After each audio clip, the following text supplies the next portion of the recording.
फिराके यार की बारिश, फिराके यार की बारिश, मलाल का मौसम हमारे शहर में उतरा है, कमाल का मौसम।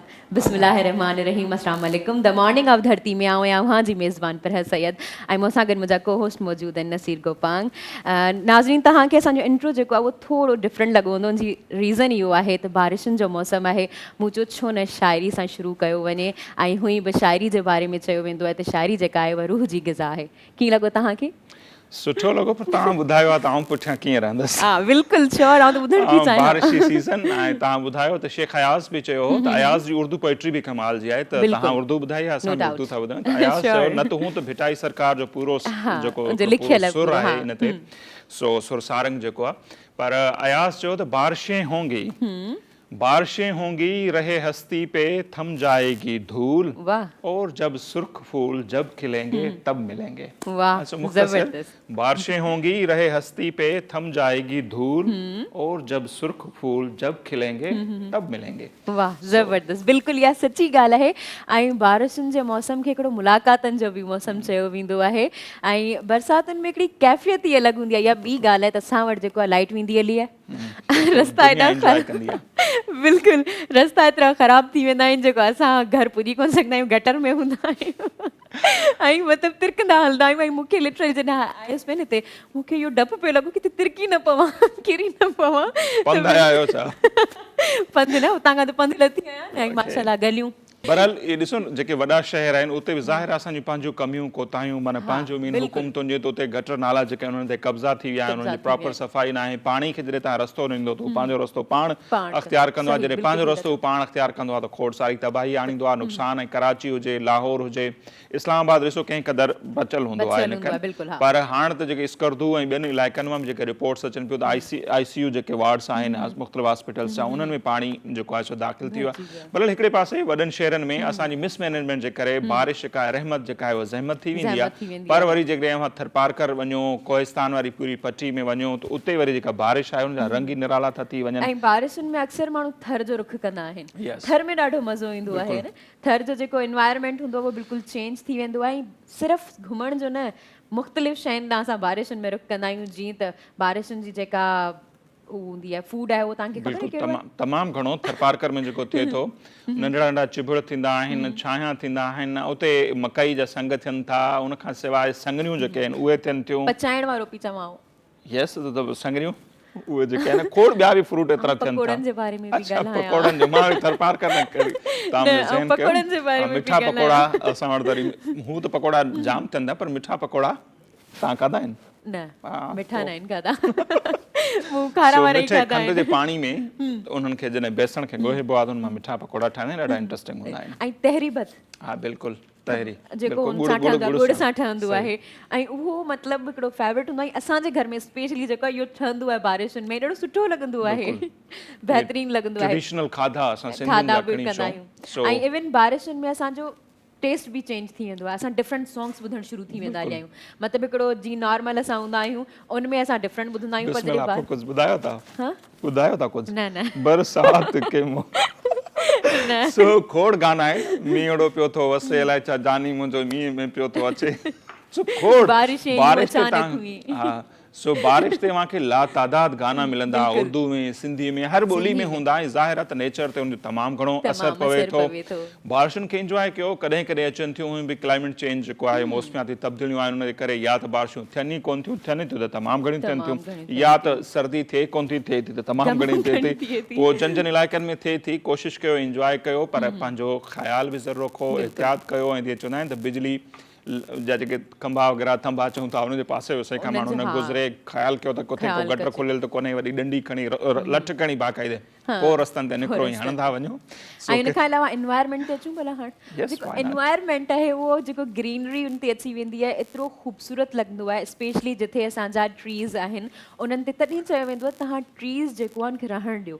असां वटि उनखे जेको आहे मोहम हल्दी आहे उहा ख़तमु करे छॾींदा आहिनि, लेकिन ट्रीज़ जेको आहे ज़िंदा रहण लाइ तमामु हिकिड़ो चवां थी ज़रूरी शइ आहे। छो असांखे मज़ो ईंदो आहे नेचर खे ॾिसी करे, असां इंजॉय कंदा आहियूं। ऐं जेकॾहिं आउं बारिशुनि जी ॻाल्हि करियां त बारिशुनि खां पोइ असांखे रैम्बो बि नज़र ईंदो आहे वाह। जेके इंडलेट चवंदा आहियूं असां Inlet। त आउं जेकॾहिं इन शइ खे इन टॉपिक खे पंहिंजी ज़िंदगी सां मैच करियां या ॻंढियां त पाण पंहिंजे टॉपिक ते बि अची वेंदासीं त असांजी बि जेका ज़िंदगी हूंदी आहे बारिशुनि जी तरह हूंदी आहे त बारिशूं जेके आहिनि उहे वसंदियूं आहिनि बारिशुनि जा 2 टे रुख हूंदा आहिनि ऐं इंजॉयमेंट खां अलावा ॻाल्हि करे रही आहियां त बारिश जेका आहे वसंदी आहे तीअं असांजी ज़िंदगी में काफ़ी अहिड़ा प्रॉब्लम्स ईंदा आहिनि जंहिंमें असां परेशान हूंदा आहियूं असांजी अखियुनि मां बि ईअं ई लुड़क वसंदा आहिनि जीअं बारिश वसे थी हाणे इहा ख़बर न आहे आसमान खे कहिड़ा ॾुख मिलिया आहिनि जंहिंजी वजह सां बारिश अचे थी पर इंसाननि जी ॻाल्हि करियां त असां वटि जेको आहे जॾहिं ॾुख थींदा आहिनि या इंसानु परेशान हूंदो आहे त रोइणु शुरू करे छॾींदो आहे या उनजी जेको आहे उहो नेचर में या उनजी जेके एनवायरमेंट में तमामु घणा फ़र्क़ु अची वेंदा आहिनि लेकिन जेकॾहिं उहा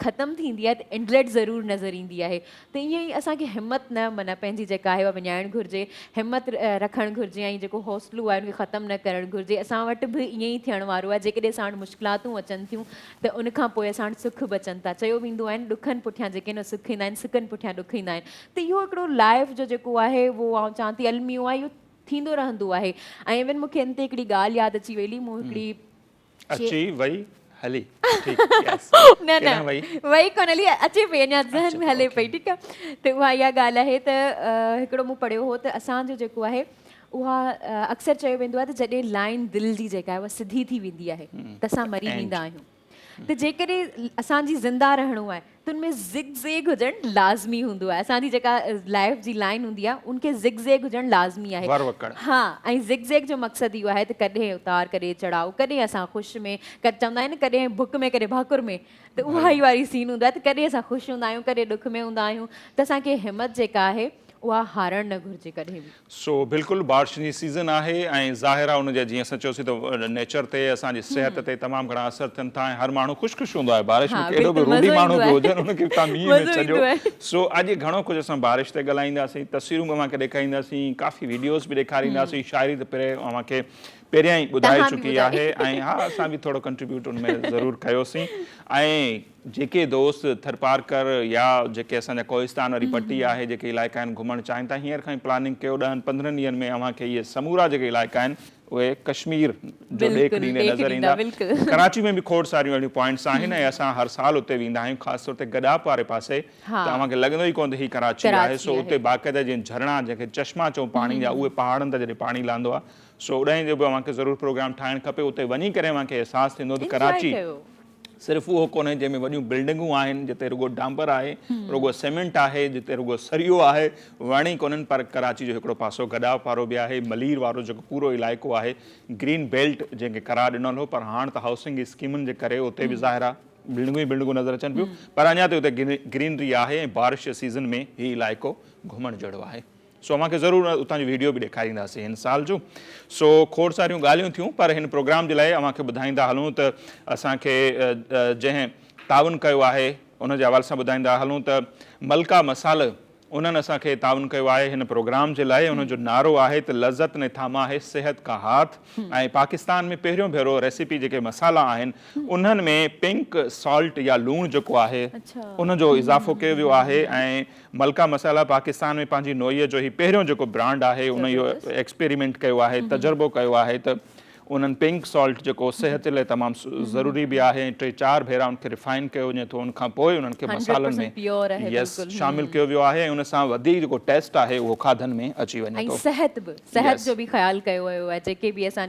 माना उन कस्टमर्स खे यूज़ कनि था त उन्हनि जी सिहत जो बि ख़्यालु कयो वियो आहे ज़ाइके सां गॾु ऐं उनजे करे ई मलका मसाले खे मसालनि जी मलका चयो वञे थो ऐं पाकिस्तान में पहिरियों दफ़ा ब्रांड आहे बिल्कुलु सो मलका मसाला जेके आहिनि उन्हनि असां सां ताउन कयो आहे द मॉर्निंग ऑफ धरती जे लाइ अॻियां पुठियां अव्हांखे उन्हनि जो मुख़्तलिफ़ ब्रांड नज़र ईंदियूं हूंदियूं ऐं सिंधी बिरयानी जेका आहे उहा बि आहे ऐं ॿिया बि मुख़्तलिफ़ जेके मसाला आहिनि अव्हां वारे पासे बि कुझु पिया आहिनि दाल मसालो आहे परियां कुझु ॿिया बि पिया आहिनि निहारी कबाब मसालो आहे छाकाणि त सीज़न आहे न भई कुझु ॾींहंनि खां पोइ ईद पई अचे बल्कि 2-3 ॾींहंनि खां पोइ ऐं हर पासे ताम ई ताम तयारु थींदा उन में वरी मसाला जेकॾहिं ईंदा त तड़को जेको आहे हुन में अञा वधीक अची पाड़े में सॼे घर घाट खे ख़बर पवंदी हिते छा पियो पर सभु घर में माशाल्लाह ईअं ई हूंदो आहे हिन सीज़न में बिल्कुलु जी नसीर जी तव्हां ॿुधायो सिंधी में जेके असांखे उर्दू स्पीकिंग दोस्त ॾिसी रहिया आहिनि उन्हनि जे बारे में मतिलबु उन्हनि लाइ उर्दू में ट्रांसलेट करे ॿुधायां थी त हिन जो जेको नारो आहे उहा लज़त ने थामा सेहत का हाथ पाकिस्तान में पहली बार ऐसी रेसिपी मसालों में शामिल किया गया है हिमालयन पिंक सॉल्ट। अच्छा, पिंक सॉल्ट हमारे सेहत के लिए भी बहुत ज़्यादा ज़रूरी है और इनका जो मलका वालों का मकसद है अहम जो है वो यही है कि हम सिर्फ जायके पे ध्यान ना दें, 100% प्योर भी है और उसके अलावा हम जो कस्टमर्स हैं उनकी सेहत पे भी का भी ध्यान ख्याल दिया करें। जाए। और इसमें और भी चीज़ें शामिल हैं जो मैं आपको बताती चलूँ। अदरक लहसुन पेस्ट, फ्राइड प्याज, सोया और चावल भी शामिल है। बेहतरीन जायका, आला मयार और सार्फिन की सेहत का ख्याल रखा गया है। ऐं इंतहाई शानदार जीअं मूंखे ॿुधायूं पिया मलका मसालो ऐं वाइटल जेका आहे कंपनी उहा कंहिं बि तारीफ़ जी मोहताज न आहे। मुख़्तलिफ़ ब्रांड उहो पहिरियों ई लॉन्च करे चुका आहिनि। ख़ासि तौर ते उन्हनि जी जेका वाइटल चांहि आहे उहा तमामु घणी मशहूरु थी आहे। उन्हनि जे तरफ़ां ई मलका मलका मसाला मसाला जी जेका ब्रांड आहे उहा आंदी वई आहे। उन में बि काफ़ी जेका आहे उहा नवाण आंदी वई आहे। सो ज़रूरु ट्राए करे ॾिसो ऐं पोइ असांखे ॿुधाइजो त अव्हांखे कीअं लॻो और हाँ, मलका मैं आपको मसालो। ये भी बताती चलूँ कि ये पाकिस्तान में पहली दफ़ा इंट्रोड्यूस हुआ है ये ब्रांड और उसके अलावा इसको मलका की मलका कहा जाता है, मसालों की मलका कहा बिल्कुल, जाता मसालों है। की मलका कहा मलका जाता है। ब्रांड हाँ। ज़रूरु ट्राए कीजिएगा। ऐं नाज़रीन हिते असांजो हाणे टॉप स्टोरीज़ जो बि वक़्तु थिए पियो। सो हाणे असीं वेंदासीं टॉप स्टोरीज़ ॾांहुं, उन खां पोइ मोटी ईंदासीं। ॿिया खोड़ सारा सेगमेंट हिन प्रोग्राम में शामिल हूंदा। महिमाननि सां बि अवांजी कराईंदासीं मुलाक़ात, पर अचूं था टॉप स्टोरीज़ ते।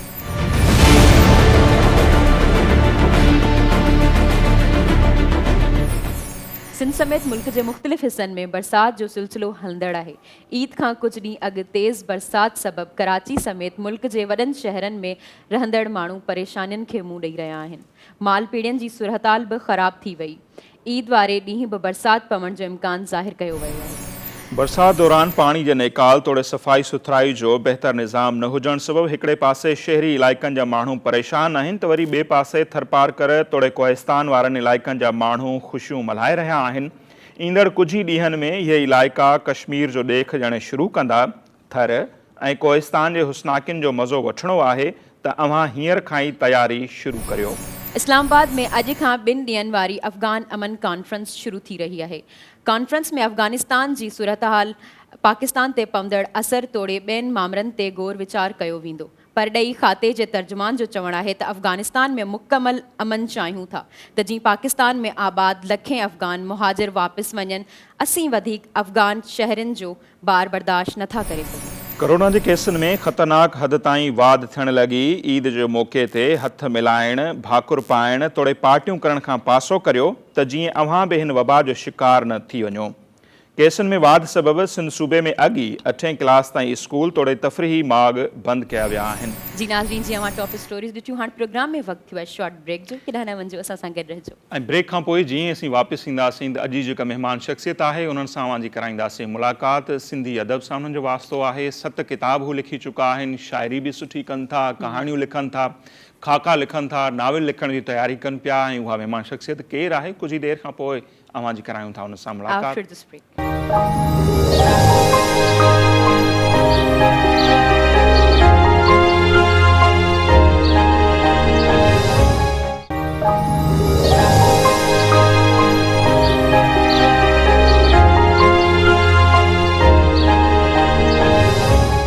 नाज़रीन, ब्रेक खां पोइ हिकु भेरो ॿीहर द मॉर्निंग ऑफ धरती में अवां सभिनी खे चऊं था भलीकार। ऐं हिन वक़्तु जे महिमान शख़्सियत असांखे जॉइन कयो आहे। सिंधी अदब जो वॾो नाओ आहे ऐं हिन वक़्तु ताईं सिंधी अदब खे उहे 7 किताब ॾेई चुका आहिनि, जंहिंमें कहाणियुनि जा मजमूआ आहिनि, शाइरी आहे, उन्हनि जी आत्मकथा जेका आहे उहा आहे ऐं खाकनि वग़ैरह जे हवाले सां बि उन्हनि जो कमु हले पियो ऐं जल्द उन्हनि जो किताबु अचण वारो आहे। सो अॼु असीं उन्हनि सां कंदासीं उन्हनि जेको अदबी करियर आहे उन जे हवाले सां खोड़ सारियूं ॻाल्हियूं। साईं इक़बाल बलोच साहब अॼु असांजा महिमान आहिनि। बलोच साहब अव्हांखे भलीकार चऊं था। थैंक यू सो मच, तव्हां असांखे टाइम ॾिनो। असां तव्हां खां चवंदा आहियूं न, शुरूआति में ई तव्हां खां शुरू जो सफ़र पुछूं तव्हां खां, तव्हांजो कीअं रहियो, तव्हांजी शुरूआति कीअं रही, तव्हांजी लाइफ जी जर्नी कीअं रही? मुंहिंजी लाइफ जी जर्नी, मुंहिंजो डेट ऑफ बर्थ 1/12/56। ओके। इन हिसाब सां 60-65 सालनि जो थी वियुसि। तलार मुंहिंजो अबाणो ॻोठु, तलार ज़िलो बदीन। सही। उन में मुंहिंजो बचपन उते ई गुज़रियो, मैट्रिक ताईं, इंटर ताईं उते गुज़रियो। पोइ एडुकेशन, पोइ सर्विस, इहे पोइ हैदराबाद अचणु थियो। सर्विस मूंखे एडुकेशन खां पोइ, इंटर खां पोइ मूंखे सर्विस मिली हुई ट्रेज़री ऑफिस बदीन में। ट्रेज़री ऑफिस बदीन ऐं तलार जो फ़ासिलो कोन्हे, 15-16 मीलनि जो फ़ासिलो आहे। ऑर्डर कंदा हुआसीं। पोइ ट्रांसफ़र करायमि हैदराबाद। हैदराबाद में अची वियसि 1984 में, ओके 82 में, 1984 मई 84 में आउं हैदराबाद आयुसि। हैदराबाद में मुंहिंजो वॾो अरसो गुज़रियो, 37-38 साल तक़रीबन मुंहिंजे हैदराबाद में गुज़रिया। पोइ हिन अदबी खेतर ॾांहुं अचण जो कीअं थियो प्रोग्राम, माना कीअं शौक़ु जाॻियो? अदबी खेतर में शुरूआत में बचपन रुलण पिनण जो शौक़ु कोन हूंदो कोन हुया हो हो, कोन केॾांहुं वेंदा हुआसीं तॾहिं बि कंहिं लाइब्रेरी, कंहिं स्कूल जी लाइब्रेरी में या कंहिं ट्यूशन सेंटर में, पर उन तलार में हिकिड़ी लाइब्रेरी हूंदी, लाइब्रेरी वेंदा हुआसीं। सही लाइब्रेरी में उन वक़्तु अख़बारूं ईंदियूं हुयूं, अख़बारुनि खे मुतालो कंदा हुआसीं। हिलाल पाकिस्तान अख़बार मुंहिंजी पसंदीदा अख़बार हूंदी हुई। अदबी सुफ़ोन में ॿारनि जो सुफ़ो, जीन मुग़ल कढंदो, ॿारनि जो सुफ़ो, अच्छा ऐं उन में झातियूं कालम ईंदो हो, बिल्कुलु सही अब्दुल करीम सादी जो इंचार्ज हूंदो हो। उन में जीअं ॿार लिखंदा आहिनि टोटको हदीस नबी, उहो असल में नाले जी हूंदी, त नालो शायदि थियो इकबाल बलोच तरार, अच्छे त हुनजी वॾी ख़ुशी हिकिड़ी थींदी हुई। बिल्कुलु त ईअं टोटका लिखी ऐं गुल फुल पोइ गुलनि जहिड़ा ॿारड़ा, ईअं सफ़र असांजो। अच्छा ही लिखण जो शौक़ु तव्हांखे घर खां मिलियो या तव्हां ई मतिलबु न लिखंदा घर आहियो? खां मूंखे लिखण जो शौक़ु, मुंहिंजो वॾो भाउ हूंदो मूंखां 6 साल वॾो आहे, सही अञा ताईं आहिनि, अच्छा अच्छा त उनखे हू पढ़ण जो शौक़ीन हो। सही हुनखे वरी किताब जेको आहे न तमामु घणा पढ़ंदो हो। हुन वटि हिन वक़्तु बि आउं चवंदो हज़ारनि जे किताबनि जी लाइब्रेरी आहेसि, त हू पढ़ंदो हो। पोइ हू मूंखे किताब पंहिंजा ॾींदो हो, अच्छा त मूंखे मुंहिंजे शौक़ खे हुन जांचे त वरितो न त हीअ लाइब्रेरी में वञे थो, सही हिलाल पाकिस्तान अख़बारूं पढ़े थो, ऐं पंहिंजी ख़र्ची सां पंहिंजो गुल फुल ऐं गुलनि जहिड़ा ॿारड़ा, इहे मूं 2 साल मूंखे यादि आहिनि, इहे आउं वठंदो हुउसि। त हू मूंखे आस्ते आस्ते चवंदो हो त हीअ किताब वठ पढ़, वरी वापसि कजां, वरी ॿियो किताब पढ़, वरी ईअं मूंखे पढ़ण जो शौक़ु उतां ई थियो। हीअ अबो 70 जी क़रीब जी ॻाल्हि आहे, ओके उतां मां पढ़णु शुरू कयो। पोइ वरी अवां कहाणियूं लिखणु शुरू कयूं, हा, त पोइ उन में कंहिंखां मुतासिर थिया, कुझु कहाणीकार अव्हांखे जंहिं वधीक मुतासिर कयो हुजे त हुनखे ॾिसी करे अव्हांखे शौक़ु जाॻियो हुजे? उन वक़्तु जेको मूंखे पहिरें पर मूंखे यादि आयो आहे, नासिर बलोच मुंहिंजे भाउ जो नालो आहे, त हू मूंखे किताब उन वक़्तु अमर जलील जो हिकिड़ो दौर हूंदो हो। ओके हा अमर जलील अॼु बि आहे, अॼु बि आहे, हमेशा रहंदो मुंहिंजे ख़्याल सां। नजम अब्बासी, नजम पंहिंजो चोटींदर वारनि साईं नसीम खाल साहब, त इहे किताब हू चवंदो पढ़ बसि, लिखण लाइ तूं न वञ, सिर्फ़ु मुतालो कर। मुतालो कर मुताले जे हिसाब सां मूं 8-10 साल यको मुतालो कयो। ज़बरदस्त, लिखण लाइ मुंहिंजो ॿाराणो ज़रूरु हो, अच्छा गुल फिल्म में मुंहिंजो चपियूं गुलनि जहिड़ा ॿारड़ा में, हिलाल पाकिस्तान में नंढियूं नंढियूं शयूं उन में आउं हुउसि, पर बाक़ाइदे हिकिड़ी लिखणी जेका अदबी मैदान में अचे, उहा मार्च 1976 जे इबरत मैगज़ीन, इबरत अख़बार जी संडे मैगज़ीन में छपी हुई, लुड़क ऐं सुडका जे नाले सां, उहा मार्च 76, उहा मुंहिंजी पहिरीं लिखणी हुई। सही उहा छा हो, कहाणी हुई? कहाणी कहाणी हुई। सही, सम्झो मतिलबु छा टॉपिक हुआ, छा ते लिखियल हुई? कहाणी लुड़क सुडका पंहिंजो ॿिनि माशरती कहाणी हुई, ॿिनि बद जे संग ते ॿ घर तबाह थियनि था, अच्छा अच्छा त उन ते मूंखे कहाणी हुई। अच्छा, अव्हांजा जेके हींअर ताईं 7 किताब आहिनि, असां त ईअं खणी नाज़रीन खे ॿुधायोसीं उन्हनि जा नाला ऐं जेकॾहिं उहे मां डिस्प्ले करणु चाहियो, ॾेखारणु चाहियो नाज़रीन खे ज़रूरु, त उहे छा शाइरी जा आहिनि, कहाणी जा आहिनि, जीअं अव्हांजी आत्मकथा बि आहे, अव्हां लिखी आहे? हीअ मुंहिंजो पहिरियों किताबु 2013 में छपियो। सही, जीअं मूं चयो त 1976 खां मूं लिखणु शुरू कयो, पर किताबु मुंहिंजो पहिरियों आयो 40 सालनि खां पोइ, अच्छा 2013 में। सम्झो छा रीज़न आहे, मतिलबु 40 सालनि खां पोइ पब्लिश करायो किताब? उनजो मक़सदु, उनजो रीज़न इहो ई त गुरबत चइजे या पैसनि जी हालात, या उन हिसाब सां सेंस कोन हो त किताब कीअं छपाइजनि। पहिरीं त पढ़ाई ॾांहुं हूंदी, हीअ 2013 जो सावल जा सूर, सही, इहे कहाणियुनि जो मजमूओ आहे। सही, इन खां पोइ 2014 में मुंहिंजो ए मुंहिंजे शहर जी मिटी, हीअ शाइरी जो मजमूओ आहे। सही, शाइरी वारे खे पासे रखियो, छो असां शाइरी ॿुधंदासीं बि ॿुधंदासीं बि सही। हीअ 2016 में मुंहिंजो किताबु आयो सरिस बख़ैर, हा, हीअ आत्मकथा आत्मकथा चइजे, पर सिर्फ़ु या सर्विस जे हिसाब सर्विस सां। जे हवाले सां हिन में ट्रेज़री में जेका सर्विस आहे सिर्फ़ु सर्विस जो हिकिड़ी आदमकथा चइजे।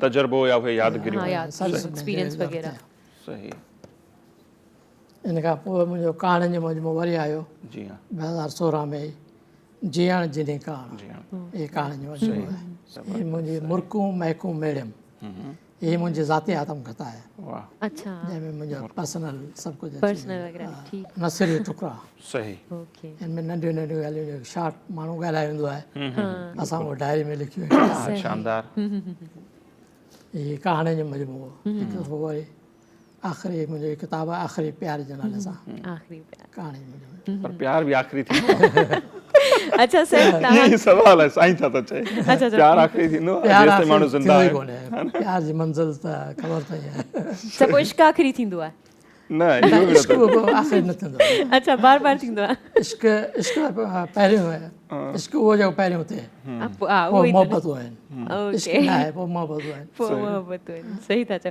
सर अच्छा तव्हांखां इहो पुछणु पसंदि कंदसि त तव्हां जूं सभु किताबूं आहिनि अक्सर राइटर चवंदा आहिनि असांजे ॿारनि वांगुरु आहिनि पर हिकिड़ी किताब ज़रूरु अहिड़ी हूंदी जेका तव्हांजे दिलि जे क़रीब हूंदी त उहा कहिड़ी किताब आहे हिननि मां बिल्कुलु तव्हांजी ॻाल्हि सही आहे मां किताब ॿारनि वांगुरु पर किताब जी हर शइ लॻंदी आहे त मुंहिंजे औलाद जी आहे।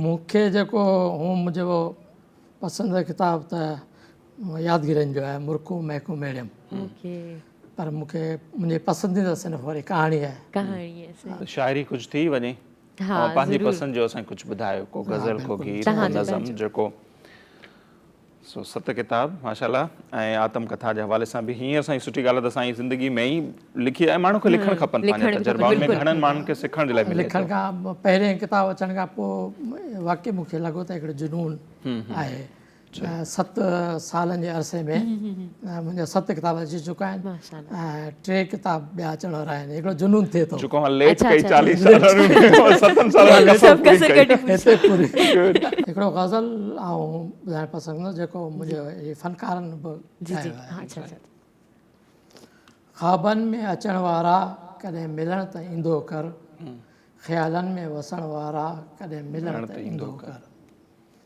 तूं ई तमन्ना तूं ई जुस्तजू आं तूं ई तमन्ना तूं ई जुस्तजू आं कुझु ख़्यालु करण वारा कॾहिं मिलण त ईंदो कर वाह खोले तूं वार पंहिंजा साम्हूं जॾहिं अची थो खोले तूं वार पंहिंजा साम्हूं जॾहिं अची थो महकार छटण वारा कॾहिं मिलण त ईंदो कर वाह दुनिया अथई अड़ांगी रखजां कदम संभाले वाह बिल्कुलु दुनिया अथई अड़ांगी रखजां कदम संभाले नांगनि खां बचण वारा कॾहिं मिलण त ईंदो कर वाह इक़बाल आहे तुंहिंजो तुंहिंजो ई रहंदो जानी इक़बाल आहे तुंहिंजो तुंहिंजो ई रहंदो जानी एतबार करण वारा कॾहिं मिलण त ईंदो कर वाह ज़बरदस्त अच्छा हींअर त ही जेका मुंहिंजा 7 किताब आया सोसाइटी मां ख़ासि तौर ते जेको अदबी हल्का आहिनि उन्हनि मंझां छा रिस्पॉन्स मोट कहिड़ी मिली आहे तमामु सुठी ख़ासि करे मुंहिंजो पहिरियों किताबु सावल जा सूर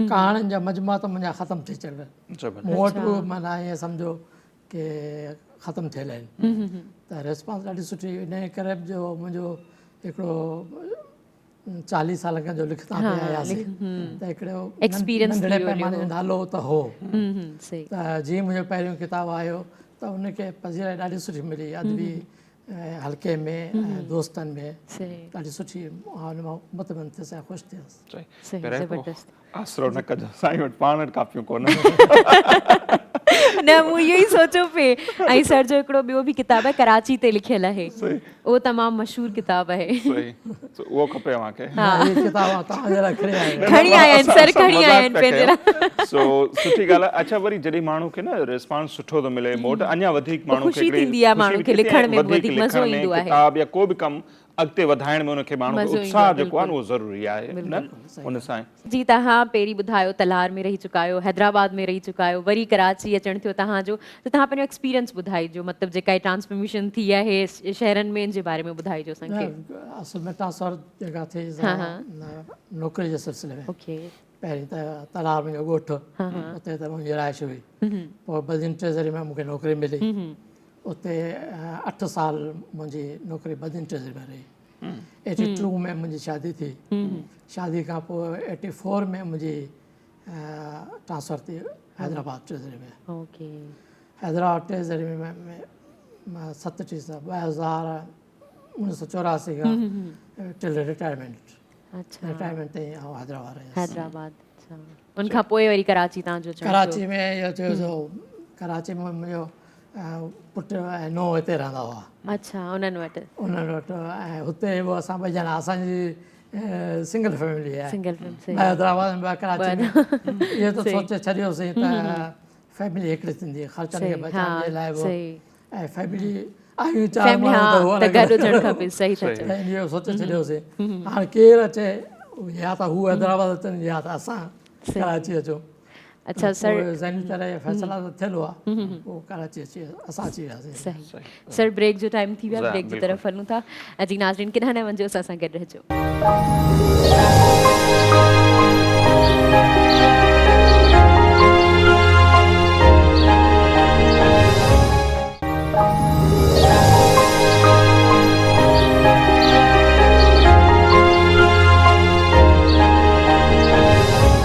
जी नाज़रीन, ब्रेक खां पोइ हिकु भेरो ॿीहर अव्हांखे चऊं था भली कार। ऐं साईं इकबाल बलोच साहिब असां सां गॾु मौजूदु आहिनि। उन सां थियनि पियो खोड़ सारियूं ॻाल्हियूं। ऐं सुठी ॻाल्हि इहा आहे जो साईं जा 7 किताब 7 सालनि में आया आहिनि। 40 सालनि वारे ॾींहुं असां चयो त उन्हनि कसर पूरी कई। अच्छा, जेका अव्हां सर आत्मकथा लिखी आहे, मोस्टली असां वटि इहो बि हिकिड़ो डिबेट रहे थो त दुनिया में जेको आत्मकथा जेकॾहिं माना शइ थिए थी, उन में हक़ीक़तूं लिखणियूं हूंदियूं आहिनि। असां वटि वरी सारा घणी हूंदी आहे, हक़ीक़त हाँ, घटि, घटि जेको हिकिड़ो डिबेट।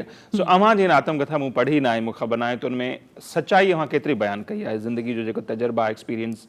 मूं किताब आंदा पिया जॾहिं मुंहिंजो इहो जुनून थियो त हिकिड़ो ज़हन में हो त जीवन कथा आणिजे, पर जीवन कथा मूं इन करे ई न आंदी पई। मूं सोचो न आणियां। अच्छा। त इन करे तव्हांजी ॻाल्हि त हुन में सच लिखिणो थो पवे। सच आत्मकथा में सच न हुजे त उहा आत्मकथा बेकार आहे। बिल्कुलु। त इन हिसाब सां जंहिं बि किताब पढ़ियो आहे उन मूंखे दाद सां गॾु इहो बि दाद ॾिनो आहे त तूं लिखियो एतिरो सच कीअं लिखियो अथई। किथे मार पई, किथे झगड़ो थियो, इहो त कोन थियो, पर 100% सच आहे हिन में। ज़िंदगी जेका अहिड़ी कड़ो सच जेके चऊं, वॾी हक़ीक़त जंहिंजे बारे में अव्हांजी फैमिली खे, दोस्तनि खे, वेझनि खे ख़बर न हुजे, जेका अव्हां हिन में बयानु कयो हुजे। बिल्कुलु हिन में इहे ॻाल्हियूं आहिनि अच्छा। जेके मुंहिंजी ज़िंदगी कंहिंखे ख़बर कोन हुयूं। सर हिकु का ॿुधाइजो, हाईलाइट करे छॾिजो। जी मुंहिंजा इश्क हिन में बयानु कयल आहिनि। सही। मुख़्तलिफ़ इश्क जेके घणनि खे छा ख़बर कोन हुई कंहिंखे बि। उहो किताब में पंहिंजा राज़ पाण फाश करे छॾिया। पोइ फैमिली में कुझु चयो कोन? उन खां पोइ माना घर मां छा रद्द-ए-अमल आहे? घर खे हूंदी ख़बर त वधि में वधि ऑब्जेक्शन हूंदो आहे वाइफ खे। बिल्कुलु। त वाइफ खे घणो करे ख़बर हूंदी। पोइ शादी खां पोइ माण्हू ईअं चए सुधरी पोइ वञे थो। अच्छा, उहे इश्क वञे शादी खां पोइ जा हुआ या पहिरियों जा? न अॻु जा हुआ। शादी खां पोइ इश्क न थिया। फुल स्टॉप थी वियो। सही। अच्छा, जीअं मां ज़िक्र कयो न इश्क, त मूंखे यादि हुजे त हे जेको हो मुंहिंजी ज़िंदगी में 100 औरतूं जेको किताब लिखियो, हाणे नालो यादि कोन पियो थिए, इंडिया जा ई जेके राइटर आहिनि, मां चवंदो आहियां कॾहिं कॾहिं असां में एतिरी ज़रूरत कोन्हे जो असां उहे बयानु करे सघूं पंहिंजी ज़िंदगी में। त केरु हवाई खाते जा पन्ना जेको उहो त मोहन कल्पना साहब न हवाई खाते जी बिल्कुलु खाते जा पन्ना उन में ज़रूरत सां लिखियल हा आहे। बिल्कुलु। असल में असां वटि जज करणु शुरू थी वेंदा आहिनि माण्हू, इन जे करे असां लिखी न आहियूं सघंदा इहे ॻाल्हियूं। सही। ॾाढो पोइ थिए थो ईअं बि आहे त के अहिड़ियूं ॻाल्हियूं हुयूं जेके मूंखे मूं पंहिंजो जॾहिं कंपाइल करे छॾियो त पंहिंजे वॾे भाउ खे मूं ॾेखारियो हो सही। त इन में का शइ अहिड़ी हुजे त कटे सघिजे सही। या का अहिड़ी शइ जंहिंजे करे को झगड़ो थी सघे। सही। त उन हिसाब सां पोइ उन मूंखे तरमीम तसीह कराई हुई अच्छा। त हीअ शइ कटे सघिजे थी, हिन शइ जे करे झगड़ा थियनि था, थी सघनि। उहे शयूं कटियूं। उहे शयूं पोइ के शयूं अहिड़ियूं हुयूं जेके शामिल असांजे समाज जे करे। उहे खुशवंत सिंह, मूंखे नालो न पियो यादि अचे, उन लिखियो आहे। असां चवंदा उन दौर में उन जेका बहादुरी कई, उन खुशवंत सिंह त लिखियो न, उहो बाक़ी त उन औरतुनि जा प्रोफाइल लिखिया अथऊं। चवंदा इहा बहादुरी उन दौर में असां अॼु बि इहा ज़रूरत नथा करे सही। सघूं। बिल्कुलु सही सही। सो वरी शाइरी थी वञे जेकॾहिं कुझु असांखे ॿुधायो त माना सुबुह सुबुह जो ॿाहिरि असांजो ॻाल्हियूं बि हलनि पियूं शाइरी मां बि पाण मज़ो वठंदा हलूं ऐं हुई बि शाइरी जेका रूह जी ग़िज़ा आहे हा बिल्कुलु हिकिड़ो ॿियो गज़ल ॿुधाईंदुसि जी जी तुंहिंजूं प्यार वारियूं निहारूं निहारूं मुंहिंजी ज़िंदगी बसि बहारूं बहारूं तुंहिंजूं प्यार वारियूं निहारूं निहारूं मुंहिंजी ज़िंदगी बसि बहारूं बहारूं न तूं साण मूंसां लॻे ईअं थो जानी न तूं साण मूंसां न तूं साण मूंसां लॻे ईअं थो जानी सॼो लोक अर्पे धिकारूं धिकारूं वाह अची मिल तूं मुर्की पिरी प्यार वारा अची मिल तूं मुर्की पिरी प्यार वारा लहन जग सॼे जूं मयारूं मयारूं वचन गॾु रहण जा कया तो जे आहिनि वचन गॾु रहण जा कया तो जे आहिनि मुंहिंजी से हयाती तवारो तवारो वाह पिरी तो जुदाई त मूं लाइ इक़बाल पिरी तो जुदाई त मूं लाइ इक़बाल तिखा तीर भाला तरारूं तरारूं सही ज़बरदस्त अच्छा बलो साहब हिकिड़ो सवाल इहो बि मुंहिंजे ज़हन में अचे पियो त असां वटि जेका कहाणी या नाविल जेको हीअं लिखियो पियो उन ते वरी हिकिड़ो डिबेट आहे त उहो आलमी जेके मयार आहिनि उन्हनि ते पूरा नथा लहनि छा मूंखे बि ईअं लॻे थो असां जेका कहाणी या जेको नाविल बि हाणे काफ़ी लिखिया पिया वञनि सो उन्हनि जेको मयार आहे एज़ ए राइटर अव्हांखे कीअं थो नज़र अचे ज़ाहिर अव्हां पढ़ंदा हूंदा न मयार त असां वटि मयार किरियल बि इलाही आहे ख़ासि करे शाइरी में त इलाही थोरो हटी वियो आहे कहाणियुनि जो मयार वरी बि आहे ऐं थोरो आउट बि आहे त उन असांजी कहाणी ॾाढी सुठी पई लिखिजे हींअर ॾाढी सुठी बि आहे सही पर मयार खां अटल बि आहे इन जो इहो सबबु आहे जो आलमी मंता न वञणु सघियो आहे असांजो अदब अच्छा उनजो हिकिड़ो कारण इहो बि थी सघे थो न त आलमी अदब त ट्रांसलेट बि थी असां वटि हिते पुॼे थो असांजो अदब ट्रांसलेट बि कोन पियो थिए त उते कीअं पुॼे टैगोर खे नोबेल इनाम जेकॾहिं मिले थो त जॾहिं उनजो तर्जुमो थी करे दुनिया ते उहा शइ पहुती तॾहिं मिलियो न असांजी ॿोली असां वटि इहा बि खोट आहे त ट्रांसलेशन ते असांजो ध्यानु न आहे सन बिल्कुलु असांजी किताब पंहिंजे ट्रांसलेशन नथी थिए लिखण थी थिए अच्छा सर तव्हांजे जेके नवां किताब अचण वारा आहिनि उन जे बारे में कुझु ॿुधाइजो मुंहिंजा नवां किताब पंहिंजो शाइरी जो बिल्कुलु तयारु आहे ऐं कहाणियुनि जो हिकिड़ो ॿियो किताबु उहो बिल्कुलु मूव कजे प्रेस में तयारु आहिनि तयारु आहे सही टियों किताब आउं ख़ाकनि जो लिखां पियो ओके ज़बरदस्त उहो लिखां पियो मुख़्तलिफ़ शख़्सियतनि ते ख़ाका चोथों किताब नाविल बि लिखां पियो माशाल्लाह नाविल त मूं कलम खयो आहे सही नाविल मूंखां अॻिते वधे न पियो पर कलम खयो अथमि खयो आहे सही ॿ किताब बिल्कुलु रेडी आहिनि जेके प्रेस में वञी सघंदा केॾी महिल सही सही बिल्कुलु अच्छा जेके ख़ाका आहिनि छा असीं ॼाण हींअर ॿुधाइणु चाहींदो असांखे ख़बर पए थो कहिड़ियुनि शख़्सियतुनि ते तव्हां लिखिया आहिनि या लिखो पिया अदबी शख़्सियत जेके मुंहिंजा दोस्त आहिनि उन्हनि ते उन्हनि ते सही अदबी या अदबी दोस्त या मुंहिंजा ज़ाती दोस्त ज़ाती आहिनि दोस्त या जेके माइट जेके कलम हेठि अची सघनि था ईअं त माइट त सभु आहिनि पर उन्हनि ते आऊं इहा बि हिकिड़ी ॾुखी ॾुखी फीलिंग आहे चवंदा आहिनि हुन में बि तव्हांखे माना ॼण त एक्सरे करणो थो पए हुन माण्हू जो चङाइनि सां गॾु उणायूं बि बयान ऐं उहो घणनि दोस्तनि खे वरी ॻाल्हि न बि वणंदी आहे हिन मुंहिंजे लाइ ईअं छो लिखियो त बर्दाश्त बि हिकिड़ी खपे सो ज़बरदस्त इहा बि ॾुखी ऐं हुन ते मां कोशिशि कई आहे नाविल जो भला मौज़ू छा आहे नाविल जो मौज़ू मूं खयो आहे हिकिड़ी पंहिंजी छोकिरी आहे उहा स्टे लाइफ इंश्योरेंस जे मुंहिंजे उन ते कहाणी बि लिखियलु आहे त इंश्योरेंस वारी छोकिरी सच में आहे सच में कहाणी लिखियलु आहे हींअर कहाणी लिखियलु आहे इंश्योरेंस वारी छोकिरी त उन कहाणी में त हिकिड़ी सिंपल हिकिड़ी 4 पेजनि कहाणी आहे पर उनखे नॉवल में पियो आणियां त उहो कहाणी पंहिंजे 7 सालनि में उहो पंहिंजे पीउ जी जुदाई खां पोइ मुंहिंजी माउ स्ट्रगल करे थी उहा छोकिरी पढ़े कीअं थी अॻिते हली इंश्योरेंस वारी छोकिरी थी थिए थी इंश्योरेंस वारी छोकिरी उन फील्ड में हुनखे कहिड़ा धिका सभा खाइणा था पवनि या कंहिं सां मिलणो थो पवे ऐं हुनजी ज़िंदगी स्ट्रगल खां हटी करे वरी ॿिए हंधि ते हली वञे त उहो मौज़ू आहे मुंहिंजो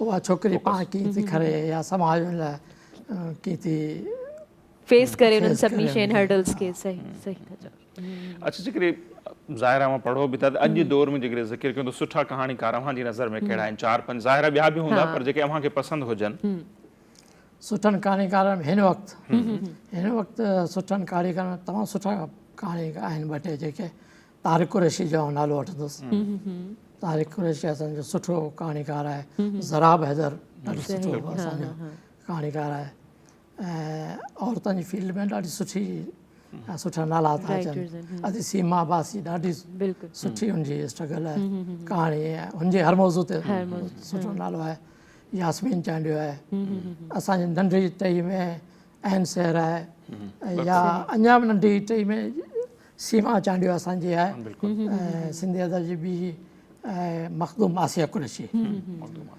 हुनजो कहकशां अलमास आहे ॾाढो सुठो इहे लिखनि पियूं कहाणी जे हिसाब सां ॾाढो सुठो अचनि पियूं अच्छा सर अपार्ट यूअर बुक्स मतिलबु तव्हांजे बुक्स खे छॾे जेके तव्हां लिखिया आहिनि उनखां अलावा तव्हांखे को अहिड़ो बुक पसंदि आहे जेको कहाणियुनि वारो हुजे या पोइट्री वारो हुजे जेको तव्हांजे दिलि जे क़रीब हुजे तव्हांखे वणंदो हुजे मुंहिंजे दिलि जे क़रीब इलाही अमर जलील जा किताब ओके नजम अब्बासी जा नसीम खरल जा ऐं अॻिते हली नूरुल्ला शाह जा किताब तमामु सभिनी किताबनि खे हटाया नूरुल्ला शाह खे पसंदि कया त इहो बि दौरु आयो नूरुल्ला शाह जा किताब ऐं पंहिंजो माता महबूब जी मिठी मुराद ॾाढा सुठा किताब आया अॻिते हली असां शमीम मरी जो नालो वठां त सुठा किताब आया ज़राब हैदर ज़ेब सिंधी त सुठा इहे आहिनि किताब सिंधी अदबी संगत में बि रहिया हुआ सिंधी अदबी संगत जो बाक़ाइदा सेक्रेटरी जनरल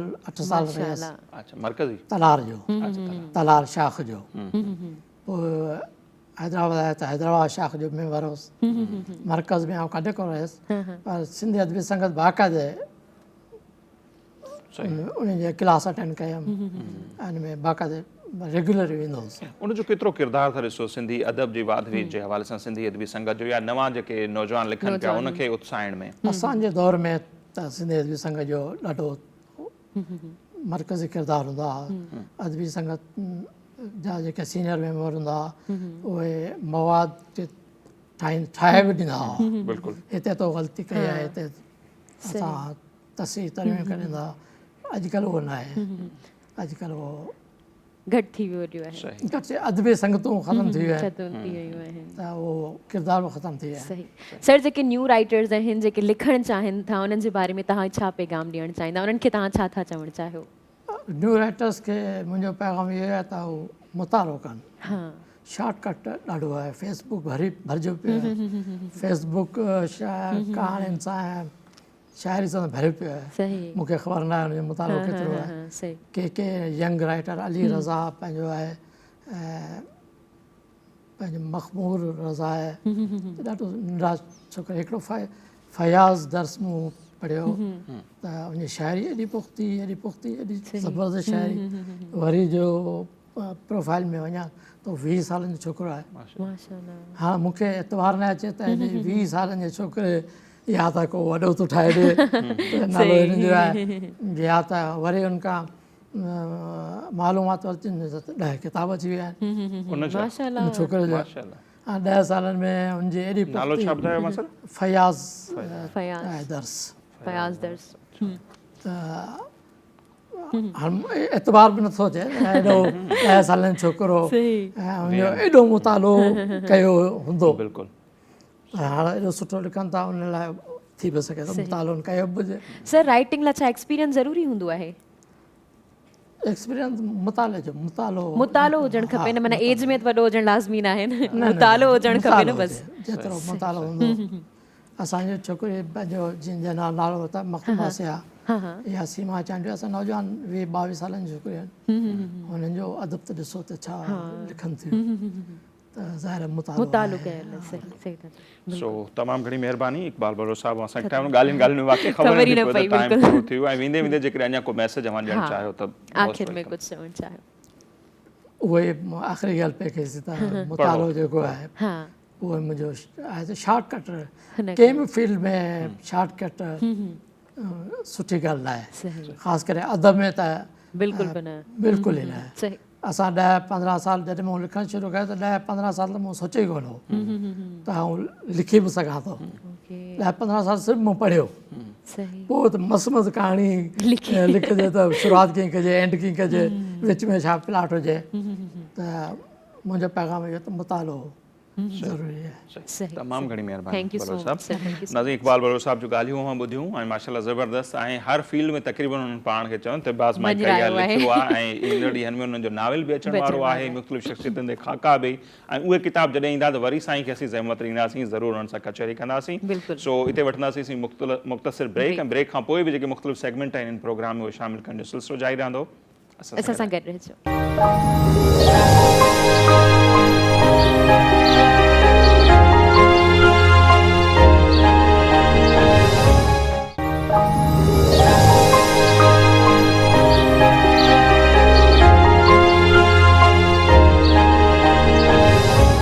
वेलकम बैक नाज़रीन। हाणे प्रोग्राम में वक़्तु थियो आहे असांजे social media round up segment जो, जंहिंमें असां तव्हांखे मुख़्तलिफ़ पिक्चर्स ॾेखारींदा आहियूं, वीडियोस ॾेखारींदा आहियूं।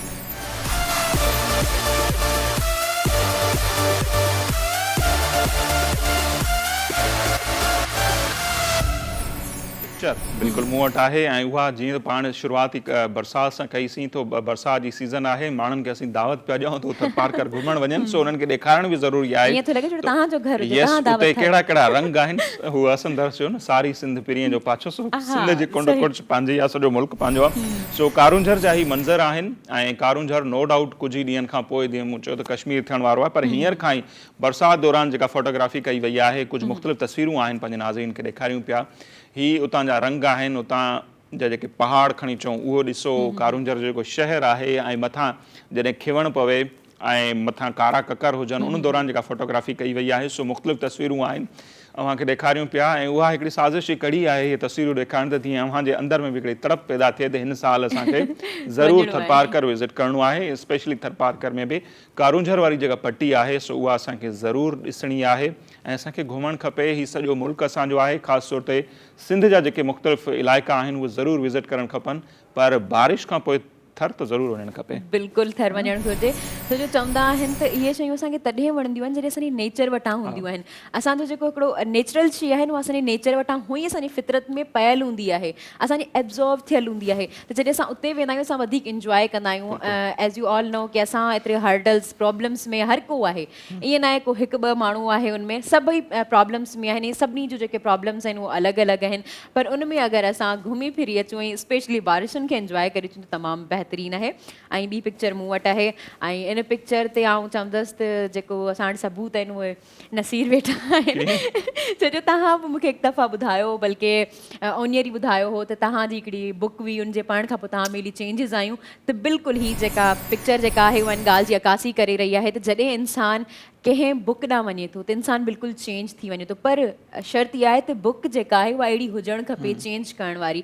असांजी ज़िंदगी में काफ़ी अहिड़ियूं बुक्स असांजी नज़र वटां गुज़रंदियूं आहिनि जंहिं जी वजह सां असांजी ज़िंदगी बिल्कुलु तब्दील थी वेंदी आहे। ऐं आउं जेकॾहिं पंहिंजी ॻाल्हि करियां त मुंहिंजी जेका लाइफ में हिकिड़ी बुक हुई उहा आहे मुसफ़। मुसफ़ जो मक़सदु आहे क़ुरान, ठीकु आहे। उहा निमरा अहमद जी बुक आहे ऐं उनजे पढ़ण खां पोइ मुंहिंजी लाइफ में इलाही चेंजिस आयूं आहिनि। मतिलबु ऐं इहो सिर्फ़ु आउं पंहिंजी ॻाल्हि नथी करियां, बल्कि जेके बि असांखे ॾिसी रहिया आहिनि या तव्हां पाण आहियो त उन्हनि सभिनी जी लाइफ में का हिकु बुक ज़रूरु ईंदी आहे, बल्कि खोड़ सारियूं ईंदियूं आहिनि, पर हिकु अहिड़ी हूंदी आहे जेका दिलि जे क़रीब हूंदी आहे ऐं तव्हांखे बिल्कुलु चेंज करे छॾींदी आहे। तव्हांजी का अहिड़ी बुक जेका तव्हांखे चेंज कयो हुजे? खोड़ आहिनि ऐं हींअर ज़ाहिर सिलेक्शन करणु ॾाढो ॾुखियो आहे हिकिड़ी त। अच्छा, हाणे मूं वटि हिकिड़ी जेका ॿी तस्वीर आहे उहा ॾाढी इंट्रस्टिंग आहे ऐं ॾाढी कमाल जी तस्वीर आहे। हीअ तस्वीर जापान जे हिकिड़े इलाइक़े जी आहे जिते टे शयूं जेके आहिनि उहे बिल्कुलु हिक ॿिए जो वेझो आहिनि, पर हिक ॿिए जो एतिराम बि कनि थियूं। जिते समुंड बि आहे, जिते वारी बि आहे ऐं जिते बर्फ़ बि आहे। सो टई शयूं हिक ई हंधि ॾाढो कॉमन ईअं माना घटि ई नज़र ईंदो आहे त कोई ईअं हुजनि त समुंड हुजे, ज़ाहिर समुंड सां गॾु वारी, पर परियां वरी बर्फ़ बि हुजे। ऐं उन्हनि जे विच में तस्वीर में नज़र ईंदो हूंदो त उन्हनि में हिकिड़ी लीक आहे, ॼण त उन्हनि जी हिकिड़ी बॉर्डर लाइन आहे त हितां हेसि ताईं हीअ मुंहिंजी एरिया आहे ऐं मूंखे तव्हांजी सरहद जो एतिराम करिणो आहे, ऐं अव्हांजी सरहद जो एतिराम कंदुसि। ज़िंदगी में बि ईअं ई आहे, जेकॾहिं असीं हिक ॿिए जो एतिराम कयूं ऐं हिक ॿिए जे लाइ लिमिट्स जेके आहिनि उहे क्रॉस न कयूं त जेके रिश्ता आहिनि असांजा उहे बि ख़ुशगवार रही सघनि था। सो हीअ ज़बरदस्त तस्वीर मूंखे लॻी त समुंड, वारी ऐं बर्फ़ उहे ॿई टई बल्कि गॾु गॾु आहिनि ऐं हिक ॿिए जो एतिराम बि कंदे किथे किथे मिली बि वञनि था, पर वरी हिक ॿिए जी बॉर्डर्स जो बॉर्डर्स जो एहतराम कनि था। इहा जेका आहे न उहा हिकिड़ो चवां त कुदरत जी जेका आहे उहा ॾेख जी अकासी करे रही आहे ऐं असां जहिड़ा माण्हू आहिनि आम माण्हू उन्हनि जो जेको अक़ल आहे उहो चरख़ थी वञे थो इहे शयूं ॾिसी करे त मतिलबु हिकिड़ो पाणी उहो कीअं हटियो पियो आहे पाणी त मतिलबु अची वेंदो आहे न बिल्कुलु बर्फ़ हा पिघलजी न उहो कुझु बि न पियो थिए त ज़बरदस्त कुदरती आहे बिल्कुलु इहो सभु जी मूं वटि जेका पिक्चर आहे उहा तव्हांजी स्क्रीन ते नज़र अची रही हूंदी त असां जॾहिं बि को क़दम खणंदा आहियूं कंहिं बि तरफ़ उहो मुश्किल हूंदो आहे ऐं स्पेशली जेकॾहिं कामयाबी जी ॻाल्हि करियां त उन लाइ जेको पहिरियों क़दम खणणु हूंदो आहे न उहो तमामु घणो मुश्किल हूंदो आहे त परेशान न थियो हिमत न हारियो ऐं पहिरियों क़दम जेको आहे उहो हमेशह हर किथे मुश्किल हूंदो आहे इवन जेकर आउं जर्नल जी ॻाल्हि करियां त असां जेकॾहिं असांजी जर्नल लाइफ हूंदी आहे असां किथे बि नवां ईंदा आहियूं त उते असांखे मुश्किलातूं पहिरीं पेश ईंदियूं आहिनि असां बिल्कुलु सभिनी लाइ नवां हूंदा आहियूं असांखे केरु सुञाणंदो न आहे त असांखे सभु जज करणु शुरू करे छॾींदा आहिनि स्टार्टिंग में पर जेकॾहिं असां उन्हनि वटि रहंदा आहियूं उन्हनि सां टाइम स्पेंड कंदा आहियूं त उहे असांखे सुञाणणु शुरू करे छॾींदा आहिनि त इन जे करे चयो वेंदो आहे पहिरियों स्टेप जेको हूंदो आहे उहो कंहिं बि तरफ़ कजे हिते कामयाबी जी तरफ़ आहे पर कंहिं बि तरफ़ कजे उहो मुश्किल हूंदो आहे त उन मुश्किलुनि खे ॾिसी करे ॿिए क़दम जेको आहे उनखे रोके न छॾियो छो जो ॿिया क़दम इलाही आसान थी वेंदा आहिनि जॾहिं असां पहिरियों क़दम खणी वठंदा आहियूं न कंहिं शइ ॾांहुं वञण लाइ उनखां पोइ सभु शइ आसान थी वेंदी आहे चयो वेंदो आहे न तव्हां जेकॾहिं सोचे छॾियो न आउं करे छॾींदसि उहा शइ थी वेंदी आहे तव्हां सम्झो तव्हां सिर्फ़ु सोचो ऐं चवां थी उहा शइ थी वेंदी हली त इन जे करे तव्हां पहिरीं सोचो ऐं क़दम पहिरियों जेको आहे उहो खणो सही ऐं हाणे असां हिन सेगमेंट में ॾेखारींदा आहियूं कुझु वीडियोस ऐं बारिशनि जे सीज़न ऐं थरपारकर जो ज़िक्र जीअं चई पियो तव्हांजो घर यस मुंहिंजो सो मूं वटि जेका वीडियो आहे उहा बि उन नाले सां आहे ऐं थरपारकर जो ॾाढो सुठो सिंगर आहे करीम फ़क़ीर उन्हनि ई पंहिंजे फेसबुक पेज ते वीडियो शेयर कई ऐं मूंखे ॾाढी वणी बारिश उते वरी मोरनि जा टहूका ऐं थरपारकर जा मंज़र सो ही वीडियो अव्हांखे यकीनन पसंदि ईंदी से ॾिसो ऐं करीम फ़क़ीर जो जेको कलाम आहे उर्दू में ॻायल उहो बि ॿुधो त आकर देखो थर में मोरों की ये मस्ती सो अचो त असीं बि ॾिसूं अव्हां बि ॾिसो अव्हां बि ॿुधो असीं बि ॿुधूं था हुनखे इंजॉय कयूं था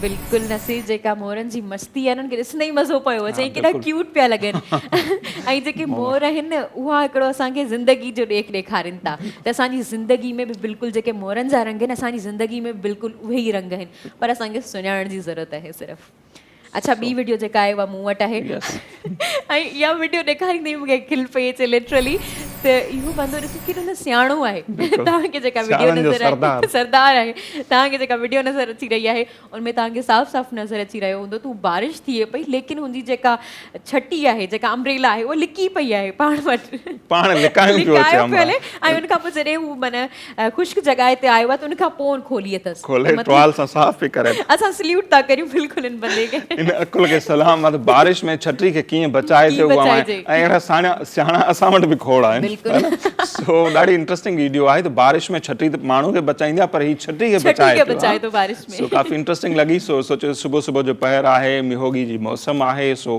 अव्हां सां ही वीडियो शेयर कयूं सो ही असांजो सेगमेंट अव्हांखे कीअं लॻो यकीनन अव्हांखे पसंदि आयो हूंदो सो पंहिंजी राय खां असांखे ज़रूरु आगाह कजो वंस अगेन ब्रेक जो वक़्तु थिए पियो सो पाण हलंदासीं ब्रेक राਹੀਂ ब्रेक खां जॾहिं वापसि ईंदासीं जेका ॿी महिमान शख़्सियत आहे उन सां मुंहिंजी कराईंदासीं मुलाक़ात ऐं उहे सोशल एक्टिविस्ट बि आहिनि उन सां गॾोगॾु कल्चर जेको आहे सिंध जो कल्चर ख़ासि तौर ते उनखे प्रमोट करण में उन्हनि जो वॾो हथु आहे ईद जी सीज़न हले पई ऐं उन्हनि जूं नयूं नयूं जेके कलेक्शन्स आहिनि उहे बि अची चुकियूं आहिनि सो कहिड़ियूं आहिनि केतिरियूं महांगियूं आहिनि सस्तियूं आहिनि उहो सभु कुझु असीं उन्हनि खां पुछंदासीं सो थोरी देरि खां पोइ उन्हनि जी कराईंदासीं सिंध न बल्कि पूरे पाकिस्तान जो कल्चर खे उन्हनि एनहेंस कयो आहे उन्हनि जी इहा ई मतिलबु आहे ख़्वाहिश ऐं उन्हनि जी या तड़प जंहिंखे चइजे इहा ई आहे त असांजी जेका यूथ आहे उहा कल्चर खां हटी वई आहे उहा कल्चर जी तरफ़ अची वञे सो उन्हनि सां करायूं था मुंहिंजी मुलाक़ात पर मुख़्तसर ब्रेक खां पोइ असां सां गॾु रहिजो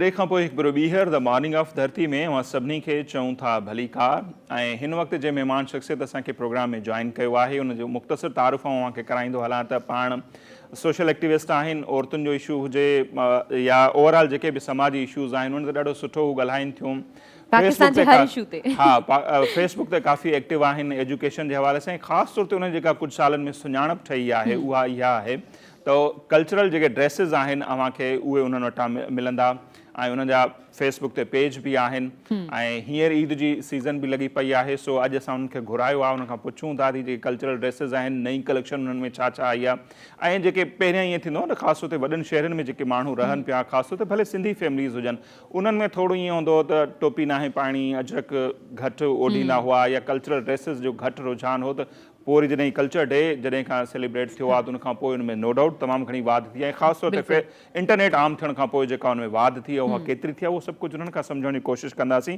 अदी अतिया इस्माइल अॼु असां सां गॾु आहे अदी तमामु घणी महिरबानी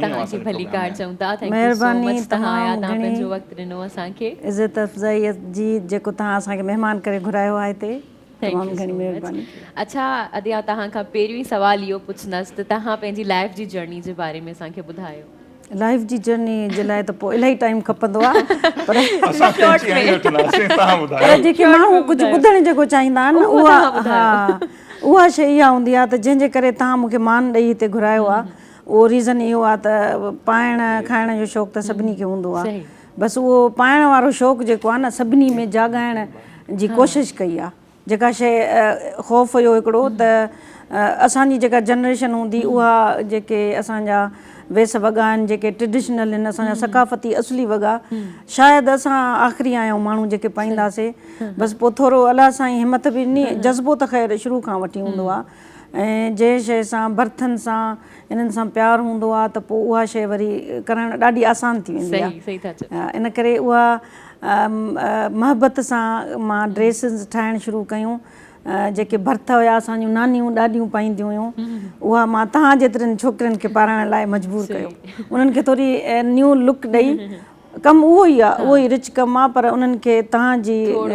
फैशन मुताबिक़ आणे तव्हांखे मजबूर कयो आहे त तव्हां पाईंदव ऐं इनशाला डिसंबर में नसीर खां वठी तव्हां ताईं जेके आहिनि मुंहिंजा ई कपिड़ा पाईंदव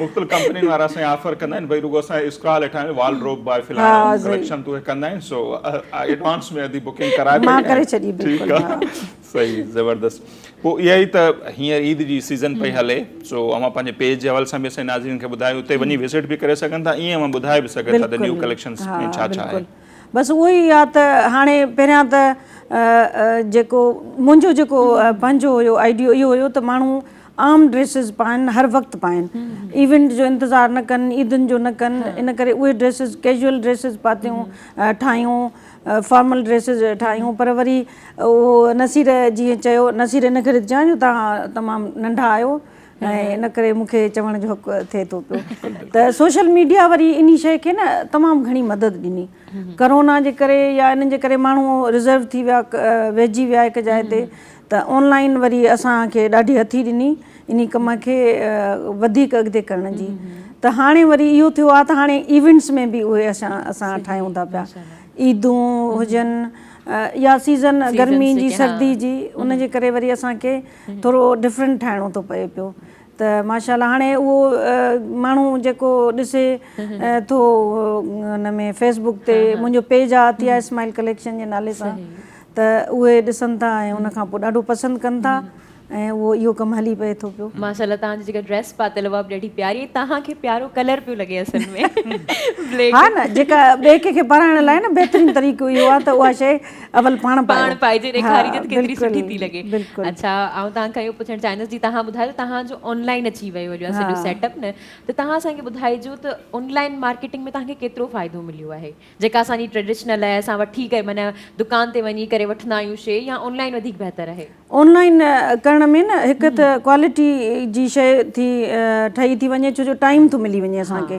को माण्हू मथां नथो बीहे उहा टाइमिंग असां पाण वठंदा आहियूं उहा उन्हनि खे ॿुधाईंदा आहियूं त 15 ॾींहंनि ताईं मिलंदी 20 ॾींहंनि ताईं त उहो वरी हिकिड़ी कंप्लीट टाइमिंग बि मिली थी वञे ऐं उन टाइमिंग जे करे कम में क्वालिटी बि अची थी वञे पई त इन करे उहो तमामु वधीक बेस्ट ठहे थो पियो ऐं ऑनलाइन जेका आहे न सभ खां फ़ाइदो वॾो इहो ऑनलाइन ई असांखे ॾिनो आहे त मच बेटर कई आहे असां शइ खे तकड़ि न कई आहे हूअं जेको शॉप ते थो अचे बुटीक ते थो अचे त उहा शइ न मिंट में प्रोवाइड थी करे जेको माण्हू दुकान ते कही ईंदो त उहो चवंदो न असांखे हाणे ई ॾिजे ऑनलाइन में वरी उनखे हिकिड़ो टाइमिंग पीरियड ॾींदा आहियूं त पोइ उहा वरी शइ असां उनखे बेस्ट करे ठाहे उनखे ॾींदा आहियूं ऐं 100% कस्टमर मां इन करे थी चवां पई त ॿुधंदा हूंदा मुंहिंजा सभई जेके बि कस्टमर आहिनि जेको पसंदि कंदा आहिनि त तमामु घणो सेटिस्फाई हूंदा आहिनि मुंहिंजी शयुनि में तमामु घणो ऐं पाकिस्तान में न नो डाउट इहो हाणे ॻाल्हि मूंसां पाण सां थियो आहे न तव्हां हिकिड़ी शइ ॾिठी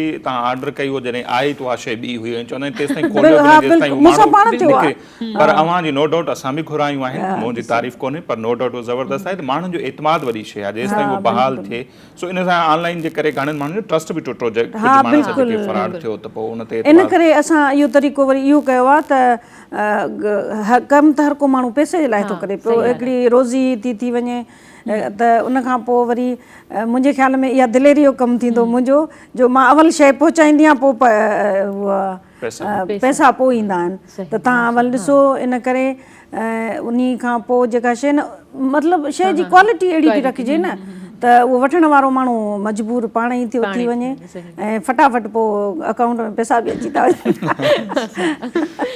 ज़बरदस्त अच्छा जीअं मां शुरूआति में चयो त जेका असांजी नई जनरेशन आहे उनखे कल्चर तरफ़ आणण जी हिकिड़ी कोशिशि कई उन में केतिरा मां कामयाबु थियो हाणे इन जो ट्रेंड केतिरो वधियो आहे हा बिल्कुलु सही आहे इहो सभ खां बहितरीनु छो जो मां जेकॾहिं जेको एम रखियो न इहो ई हुयो त मां नई जनरेशन खे न्यू जनरेशन खे पारायां जेके असांजी औलाद आहिनि ऐं उन्हनि में अट्रैक्शन पैदा कयो त उहा त ज़ाहिर आहे हाणे मुंहिंजे ख़्याल में हिकु नस्ल दर नस्ल उहो शौक़ु या उहो मोहबत त आहे न असांखे कल्चर सां पंहिंजे में मूंखे ॾाढी ख़ुशी थींदी आहे त असांजो जेको न्यू जनरेशन आहे असां जहिड़ो ई पुरजोश आहे पंहिंजे कल्चर लाइ पंहिंजी ज़बान लाइ ऐं इवन कपिड़नि पाइण लाइ उन्हनि जे लाइ त हाणे एतिरो मां कामयाबु थी आहियां जो उहे यूनिवर्सिटी जिन छोकिरियूं पाइनि थियूं पियूं ऐं मुंहिंजा ॿार पाण मुंहिंजियूं धीअर पढ़ंदियूं आहिनि यूनिवर्सिटी में त उन्हनि सां फरमाइश कई वेंदी आहे छो जो जेका वरी ड्रेस ठाही थी वञे त वरी उहो पहिरें असांजा पंहिंजा ई मॉडल आहिनि न ॿार त उहो रखूं था त उनखां पोइ मूंखे मोस्टली जेके नवां न्यू जनरेशन आहे जवान छोकिरियूं आहिनि उहे वधीक पसंदि कनि थियूं पियूं छो जो उन्हनि जे फैशन मुताबिक़ असां उहो करे रखूं था पिया उहो गगा फदा उहे नथा रखूं उहो सफ़ा हल्को कमु थिए थो क्वालिटी जो कमु थिए थो ऐं जेको अॼुकल्ह फैशन हले थो उन मुताबिक़ इहा शइ थिए थी पई अच्छा कल्चर ड्रेसिस जे बारे में इहो मशहूरु आहे त उहे एॾी एक्सपेंसिव हूंदा आहिनि मिडिल क्लास वारा माण्हू जेके वीचारा अफोर्ड ई न आहिनि करे सघंदा त तव्हांजो जेके कलेक्शन आहे उहा मतिलबु अफोर्डेबल आहे मिडिल क्लास वारनि लाइ बिल्कुलु सभ खां अहम तरीन इहा शइ रखी आहे त हिकिड़ो अज़म कयो न त हर कंहिंखे पाराइण जो उनखे हर कंहिंखे पाराइण जे अज़म जे करे उहे शयूं पोइ असां ओड़ियूं ई ठाहियूंसीं ऐं मां चवंदी आहियां त हिकु महीने खां वठी 90 साल जी छोकिरी जेका आहे न मुंहिंजा कपिड़ा पाए सघे थी त इन करे उहा ई दर्जेबंदी रखी आहे क्वालिटी जो कमु उहो साॻियो रखियो आहे ईअं ग़रीब अमीर उनजी का शइ न आहे बसि उहो फ़र्क़ु इहो हूंदो आहे त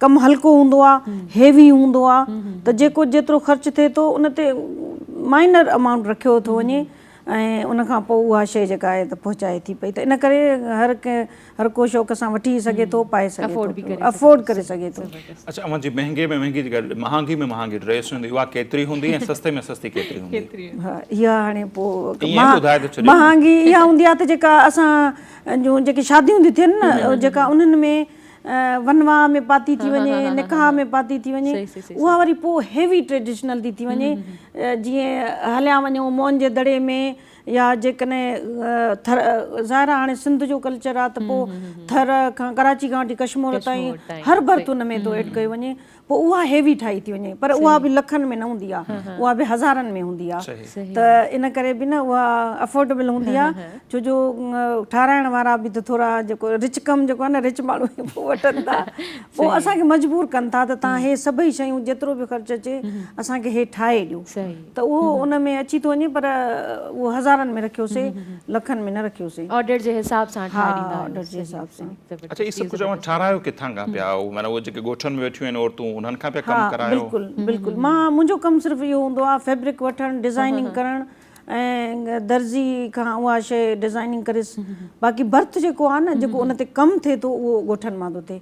ऐं उहो कमु तव्हां यकीन कयो हैदराबाद खां वठी सॼा शहर जेके बि अचनि था, तक़रीबन हर शहर मां कश्मीर ताईं बि उहो कमु वरितो आहे। उहे जेके घरनि में वेठल औरतूं आहिनि उन्हनि खे बि हिकिड़ी सुठी इनकम बेनिफिट मिले थो, पैसा बि मिलनि पिया। तव्हां यकीन कयो, मिसाल तौरु माण्हू कंदा त हिन जा सोना अथनि, सोनियूं आङरियूं आहिनि, पर सच पच में सोना अथनि, अहिड़ा कम था थियनि जो हैरान थो थी वञे माण्हू त हे मशीन जो आहे। इहो कॾहिं त घबराइजी था वञूं त हे मशीन जो आहे या हथ जो आहे।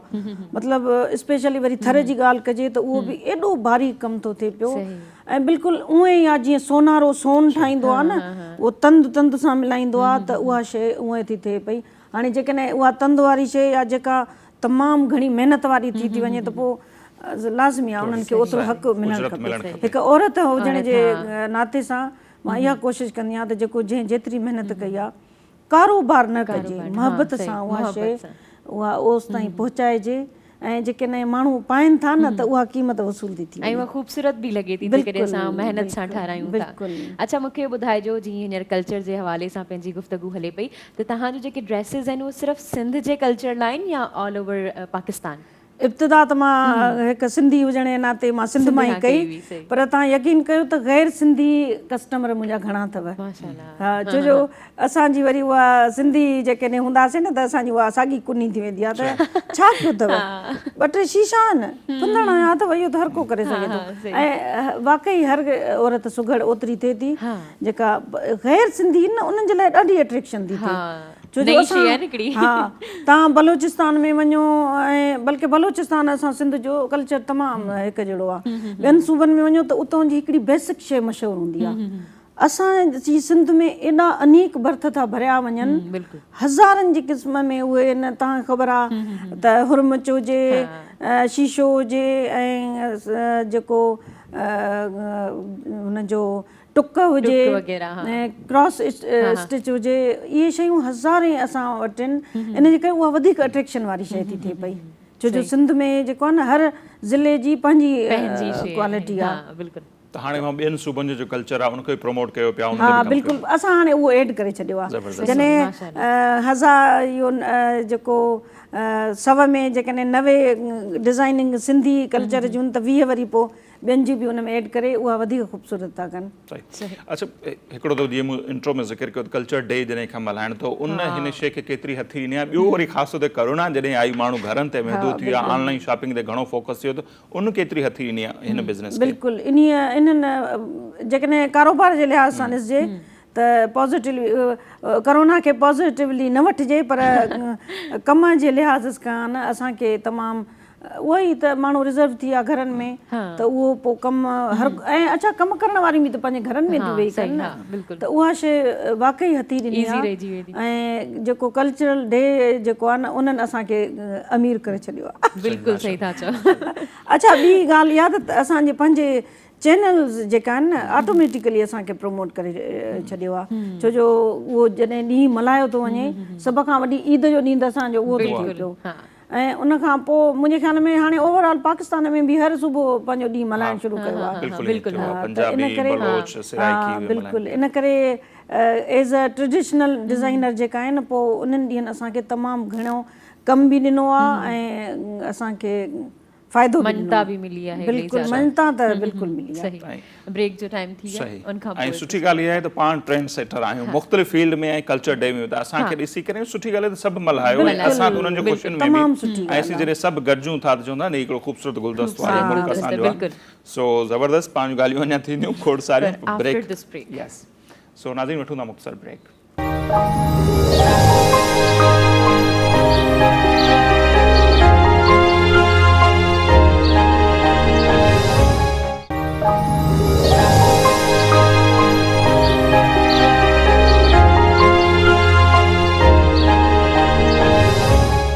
जी नाज़ ब्रेक खां पोइ हिकु भेरो ॿीहर अव्हांखे चऊं था भली कार, ऐं अदी अतिया असां सां गॾु आहे, उन सां असां ॻाल्हियूं कयूं पिया कल्चरल ड्रेसिस जे हवाले सां। सो उन ते अञा ॻाल्हाईंदासीं, ॿियनि मामलनि ते बि ॻाल्हाईंदासीं। तव्हांखे इहो बि सम्झणु चाहींदासीं तव्हांखे ऑर्डर किथां किथां खां मिलनि था? सॼे मुल्क मां त मिलंदा हूंदा, ॿाहिरि जा बि अचनि पिया? बिल्कुलु ॿाहिरि जा बि आहिनि ऐं बल्कि तव्हांजो प्रोग्राम बि ॿाहिरि ताईं वेंदो आहे।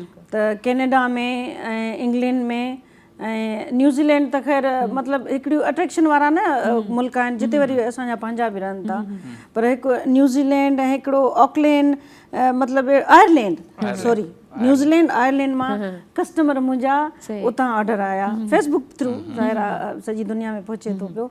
त ॿियनि मुल्कनि में बि तमामु घणा ऑर्डर अचनि था ऐं गैर सिंधी माण्हुनि जा बि अचनि था। त तमामु घणो मुंहिंजे ख़्याल में 6-7 मुल्कनि में मुंहिंजा त वेंदा आहिनि। इहो प्राउड मूवमेंट हूंदो आहे जेके सिंधी न आहिनि उहे बि ऑर्डर करे रहिया आहिनि अव्हां खां। बिल्कुलु मतिलबु इंस्पायर थी रहिया आहिनि, ॾिसी रहिया आहिनि। बिल्कुलु त पोइ कोशिशि कयूं था न त उहा शइ जॾहिं मां चयमि त नौजवान नस्ल में मां पहिरियां पारायां कपिड़ा, उनखां पोइ वरी उहा शइ सूबे खां निकिरी, मुल्क खां निकिरी ॿी दुनिया में वञे थी, त पोइ त ऑटोमेटिकली प्राउड थिए थो।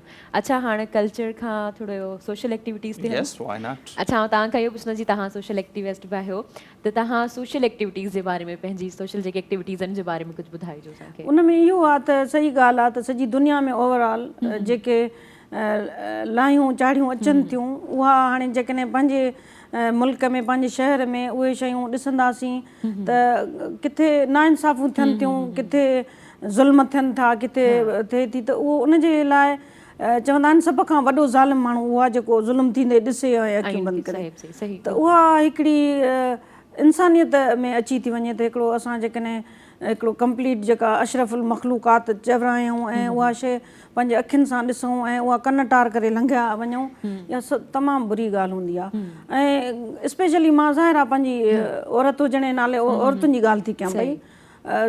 ज़ुल्म जेको आहे मर्द ऐं औरत ते बराबरि थो थिए पियो, बिल्कुलु। पर उनजे लाइ वरी जेका शइ बाहि लॻे थी, माण्हू मरे थो, औरत मारी वञे थी, ऐं उनखां पोइ उहो 2 क़दम जेकॾहिं निकिरूं था अॻिते त 2-3 खे ॿियनि खे बि छिकियूं था। मां एॾी न आहियां, मुंहिंजियूं दोस्त आहिनि तमामु घणियूं, पर पोइ उन्हनि जे उन काफ़िले में शामिलु थी वेंदा आहियूं त किथे इंसाफ़ ॾियारियो वञे।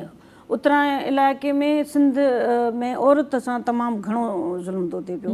उहो जेको कारोकारी जो जेका रस्म चवंदा कंहिं ज़माने में थींदी, उरूज ते आहे अॼुकल्ह बि, उहा जेकॾहिं थिए थी, किथे थियनि था त पोइ उते निकिरी थो पए, जीअं औरत मार्च कयूं था, उन्हनि में उहे सॼियूं शयूं शामिलु थियूं अथनि। माण्हुनि ॾाढो फोबिया करे छॾियो, हिकिड़ो पंहिंजे ज़हन ते तारी करे छॾियो त हीअ नेगेटिविटी में शइ वञे थी।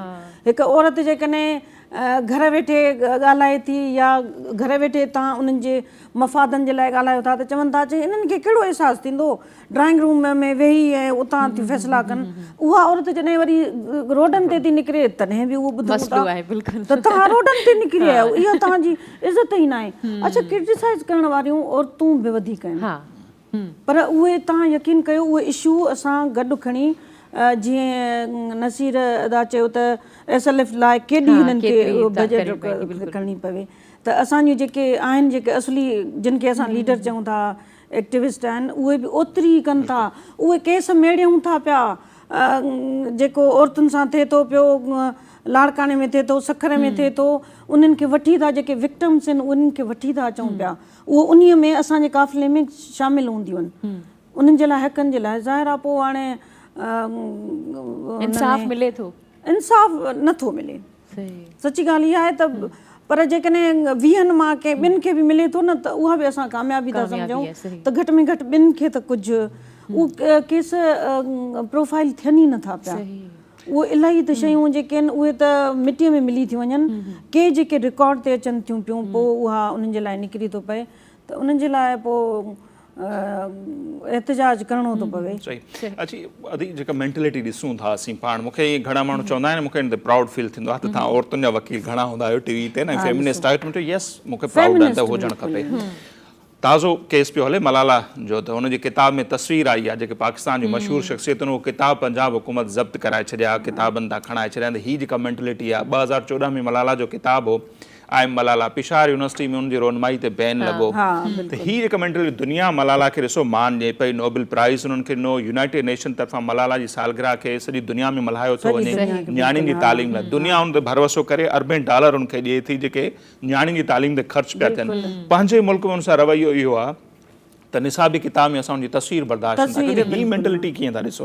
इहा कंट्रोवर्शियल जेके बि अज़ीम माण्हू थिया आहिनि या उन्हनि खे मारायो वियो आहे या ज़हर ॾिनी वई आहे, हिकु आम जेका सतही सोच आहे न उहो नथो सम्झे। मलाला जेका ॻाल्हि कई उहा तव्हां जेकॾहिं ॾिसो त कुझु बि न हुई। जीअं अॼुकल्ह इशूज़ इहो बि असांजी औरत कॉन्फ्रेंस जो उन मार्च में उन्हनि जो तमामु घणो इहो हूंदो आहे त शादीअ खे मतिलबु हिकिड़ो असां मिडिल क्लास जा माण्हू स्पेशली उन्हनि जे इशूज़ ते घणो ॻाल्हाईंदा आहियूं। शादीअ खे बि हिकिड़ो तमामु वॾो हिकिड़ो कंट्रोवर्शियल था कयूं।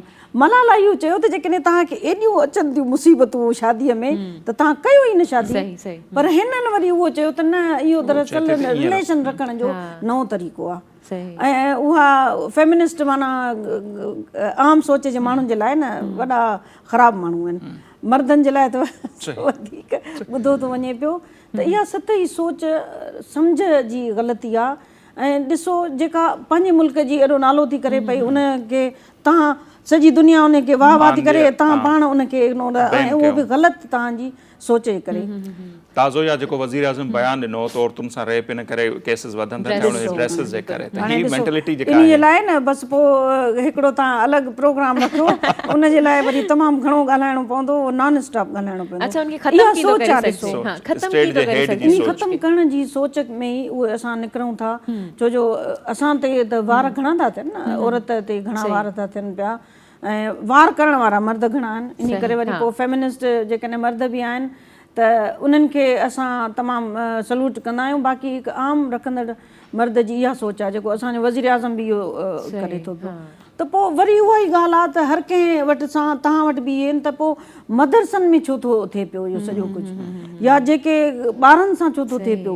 3 सालनि जी छोकिरी सां कहिड़ी ड्रेसिंग आहे उनजी? इहो त वरी उहो साॻियो ई इहा सोच वरी हिकु पढ़ियल ॻढ़ियल, मां चवंदमि त फेमिनिस्ट माण्हू में इक्वलिटी थी वञे त पोइ इहा हिते त ड्रेसिस जो थो कयो आहे बि न, कुझु बि न आहे, त पोइ छो थो थिए पियो? इन में जेको असां घणो इन ते डिबेट बि कयो आहे त सोसाइटी खे असीं औरत जे फ्रेंडली सोसाइटी सां कीअं ठाहियूं। उन में वालदेन जेके आहिनि, जेका हिकिड़ी माउ आहे, पीउ आहे, उनजो केतिरो किरदारु थो पंहिंजे ॿारनि जी उथंदे ई तरबियत अहिड़ी कई भई हीअ भेण आहे ऐं उनजी रिस्पेक्ट छा आहे, या हीअ तव्हांजी कज़न आहे, सोट आहे, मासी आहे, मासात आहे, त माउ पीउ जो बि त हिकिड़ो वॾो रियासत जो त आहे, ख़ानदान जो बि त रोल ठहे। बिल्कुलु। ऐं इहो सभ खां इहे जेके जॾहिं औरत कॉन्फ्रेंस थींदी आहे, औरत मार्च त अलॻि, उहो त हिकिड़ो ॾींहुं मुक़ररु आहे जंहिंजे ते निकिरूं था। पर जेकॾहिं असां नंढा नंढा बि जेकॾहिं प्रोग्राम्स रखंदा आहियूं त उन में इहे ई सिखिया वारो त सभ खां पहिरियों तव्हां पुट खे जेको सुधारण जो तरीक़ो चवंदा आहियो त हिन जी शादी करायो, त सभ खां पहिरीं असां पुट खे सिखिया उहा ॾींदा आहियूं त तव्हांखे तूं पंहिंजी माउ जी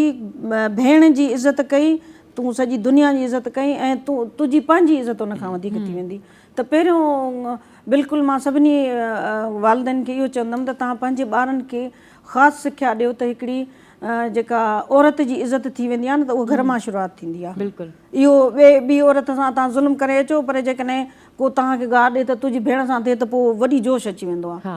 त तव्हां सभ खां पहिरीं पंहिंजी भेण जी, माउ जी इज़त कयो त उन खां पोइ ॿाहिरीं औरत खे ऑटोमेटिकली इज़त मिली वञे थी पई। त इन करे जेका आहे न इहा दर्सगाह सभ खां पहिरियां घर मां शुरू करणु खपे। ऐं ॿार सच में ॿार बि ज़ाहिर आहे पीउ मां पाण ओढ़ा साबित थियूं न, ॿार जेको घर में ॾिसंदो ॿाहिरि बि उहो कंदो। त उहो सभ खां जेका सिखिया आहे या जेको असां पंहिंजो माहौल ठाहियूं था पंहिंजे घर खां शुरू कयूं, पाण सुठा रहूं त जीअं औलाद खे ऑटोमेटिकली उन खे गाइडेंस मिली थी वञे। अच्छा, मूंखे इहो ॿुधाइजो त हीअ ॾाढी ॾुखियंदड़ ॻाल्हि आहे त असां वटि मतिलबु ह्यूमन राइट्स जेको हिकिड़ो हूंदो आहे त ह्यूमन में जेके औरत आहे उहा बि ह्यूमन आहे हिकिड़ी, पर असां वटि स्पेशली इहो अलॻि छो चयो वेंदो त वुमेन राइट, ह्यूमन राइट चयो वञे न, मतिलबु मर्द ह्यूमन आहे, मर्द लाइ ह्यूमन राइट्स ऐं औरत लाइ वुमेन राइट्स, त इहो छो चयो वञे थो? जेकॾहिं असां पुठियां जी ॻाल्हि कयूं त असांजे नबी करीम सल्लल्लाहु अलैहि वसल्लम जॾहिं बीबी फातिमा उन्हनि वटि ईंदी त उथी बि मिलंदा हुआ, त पोइ जॾहिं उतां खां उहा शइ शुरू आहे उन मोहबत प्यार औरत खे ॾिनो वियो आहे त हींअर इहो छा रीज़न आहे ऐं ईअं असां वुमेन राइट ते अलॻि छो थो ॻाल्हाइणो पवे असांखे? जॾहिं इहे असांजा जेके इजलास थींदा आहिनि या जेकॾहिं असांजी मीटिंग्स थींदियूं आहिनि, तव्हां जेकॾहिं ह्यूमन राइट्स जी ॻाल्हि था कयो त तव्हां यकीन कयो ह्यूमन जी विमेन त विच में आणींदा ई न आहिनि। हा बिल्कुलु। उन में इक्वल थो थी वञे, मर्द अचे, औरत हुजे, ॿार हुजे, बुज़ुर्ग हुजनि, इक्वल उन शइ ते ॻाल्हायो थो वञे। बिल्कुलु आहे। इहे हाणे इहे जेकॾहिं UN बि इहे जेके रूल्स ठाहिया आहिनि उहे असांजे मुल्क में जॾहिं दाख़िल थियनि था उहे रूल्स उन्हनि जी पसंदि मुताबिक़ दीन खे बि अपनायो वञे थो त दीन में हे चयो वियो आहे जेको उनखे पाण खे फ़ाइदो बि ॾिए थो पियो। बाक़ी त दीन जी कंहिं शइ ते अमल कयो ई नथो वञे। ऐं बिल्कुलु इहो जेको ह्यूमन राइट्स जो जेकॾहिं थिए थो उहो मां चयमि न त ज़ुल्म मर्द ते बि ओतिरो थो थिए, औरत ते बि ओतिरो थो थिए पियो। पर इहो आहे ज़ाहिर आहे असां हाणे पंहिंजी इहो कंदासीं त असां पंहिंजे हक़नि लाइ थोरो कोशिशि कयूं था पिया। सिंध में तव्हां ॾिसो त इहा सुजाॻी वधीक अथव। सिंध में हिकु असां थर जी औरतुनि खे कढियोसीं। असां उतर जे अहिड़े घोटकी अहिड़ो इलाइक़ो हूंदो जो उन औरत खे बस स्टैंड ताईं बि पहुचण में वॾी मुश्किल थींदी, बाज़ार में शॉपिंग करण या इहा वठण में उनजी मर्ज़ी त हूंदी न ई। असां उतां फेमिनिस्ट औरतूं आंदियूंसीं, सखर मार्च असां रखीसीं। तव्हां यकीन कयो असांखे इहो एतबार ई कोन हुयो त को इहो एॾो क्राउड ईंदो या एतिरियूं निकिरंदियूं। मतिलबु ॾिसो तव्हां मसइला अंदरि पचनि था न उहे, जेकॾहिं असां हथ था वधायूं त 100 हथ ॿिया निकिरी था अचनि पिया। ऐं इहा ई कोशिशि आहे असांजी त इहा मर्द खे या इहा ख़ानदाननि खे सोच अचे त जेकॾहिं हे निकितियूं बि आहिनि ॿाहिरि त इहे जेके ज़ुल्म थियनि था, जेके ढकिया वञनि था, पूरिया वञनि था, उन्हनि कंहिं हिक ते ॿिनि ते त असरु पवणु खपे उन्हनि जो। अच्छा, ताज़ो हिकिड़ी सर्वे थी उनमें इहो बि थियो त औरतुनि ते ई थी त 52% औरतुनि इहो चवणो त जेके उन्हनि जो ॾेर, उन्हनि जो सहुरो या ॿिया जेके उन ते तशदुद कंदा त इहो उन्हनि जो राइट आहे, औरत खे इहो लॻे थो। ऐं उनजो बि हिकिड़ो वॾो कारण अवेयरनेस जो न हुजणु, एजुकेशन जो न हुजणु आहे। त अञा ते वधीक असांखे घणो कमु करण जी ज़रूरत आहे, मुहिम हलाइण जी ज़रूरत आहे। त तालीम जो इन सॼे अमल में केतिरो किरदारु त ॾिसो आगाही बेसिक शइ त उहा ई तालीम आहे। तालीम तव्हां ॾिनी मतिलबु तव्हां हर मौज़ूअ ते हिकिड़े दिमाग़ जो दरवाज़ो खोले छॾियो। तालीम खां सवाइ त उहा ॻाल्हि सम्झ में अचे ई नथी न। तॾहिं त जॾहिं तालीम जो रेशो इलाही घटि आहे तॾहिं त उन जी सोच में फ़र्क़ु नथो अचे। उहो ज़ुल्म जेको आहे ओतिरो 80% 60% उहो हले थो पियो। तमामु थोरे अंदाज़ में अचनि था जेके माण्हू जेके वाक़ई इन हक़नि खे मञनि था त उन्हनि खे वरी बुज़दिल करार था ॾियनि, जेका मेजोरिटी वारी सोच आहे। तालीम त सभ खां पहिरियों धकु ई असांखे तालीम जो आहे त दिमाग़ु खोलियो, हीअ शइ ग़लति खे ग़लति ॾिसो, सही खे सही ॾिसो। त तालीम त सभ खां साह खणण खां पोइ सभ खां पहिरियों जेका तरजीह तालीम ते ॾियणु खपे। सही, इन खां अलावा तरबियत त पोइ सम्झ में बि अचे थी पई, न त नथी अचे पई। बिल्कुलु सही था चओ। त अॼु जेके माइरूं आहिनि, असीं चऊं त जेके पढ़ियूं लिखियूं माइरूं, उहे उन ते केतिरो फोकस कनि थियूं किरदार साज़ी ऐं एजुकेशन जे हवाले सां? हा बिल्कुलु। हिकिड़ी आम जेका अणपढ़ियल माउ आहे ऐं जेका पढ़ियल माउ आहे, पढ़ियल माउ ते हिकिड़ो मुजरिमाना उन ते एक्ट हुजणु खपे जेकॾहिं उहा पंहिंजी औलाद जी तरबियत नथी करे, तालीम याफ़्ता हुजण जे बावजूदि बि। पर तव्हां ॾिसो जेकॾहिं थोरो हिस्ट्री में वञो त जेके अणपढ़ियल माउरियूं हुयूं उन्हनि जी तरबियत मतिलबु तालीम विच में न आई। उन्हनि जो किरदारु ई अहिड़ो हुयो जो जेकॾहिं ॾिसजे त जनरेशन में असांजी जनरेशन में अची थो वञे पियो। ख़ैर असांजी अम्मा पहिरीं औरत हुई जेका पंहिंजे ख़ानदान में पढ़ी, त ज़ाहिर आहे उनजो असरु शायदि पियो। पर जेके अणपढ़ियलियूं वॾा इनकलाबी माण्हू पैदा कया, हिकु लफ़्ज़ बि न पढ़ियल आहियूं, त उहो जेको किरदार जो अचे थो पियो ऐं तरबियत बि लाज़मी आहे, तालीम बि आहे लाज़मी आहे। पर स्पेशली पढ़ियल ॻढ़ियल माउ ते तमामु घणी तरबियत इहो अचे थो त पंहिंजी औलाद खे अॼुकल्ह जी हालतुनि में जेका आहे न पहिरीं सिखा पंहिंजी ॿारनि खे ज़रूरु ॾियणु खपे। अच्छा, आउं तव्हांखे इहो बि ॿुधायां त हैदराबाद में हिकिड़ो केस थियो आहे जंहिंमें हिकिड़ी वुमेन जी डेथ थी वई आहे, मुड़ुस जो जेको हुनखे मारियो वग़ैरह वियो आहे, त हुनजी हींअर ई डेथ थी वई आहे। अॼु मूं ख़बर पढ़ी पई सुबुह जो।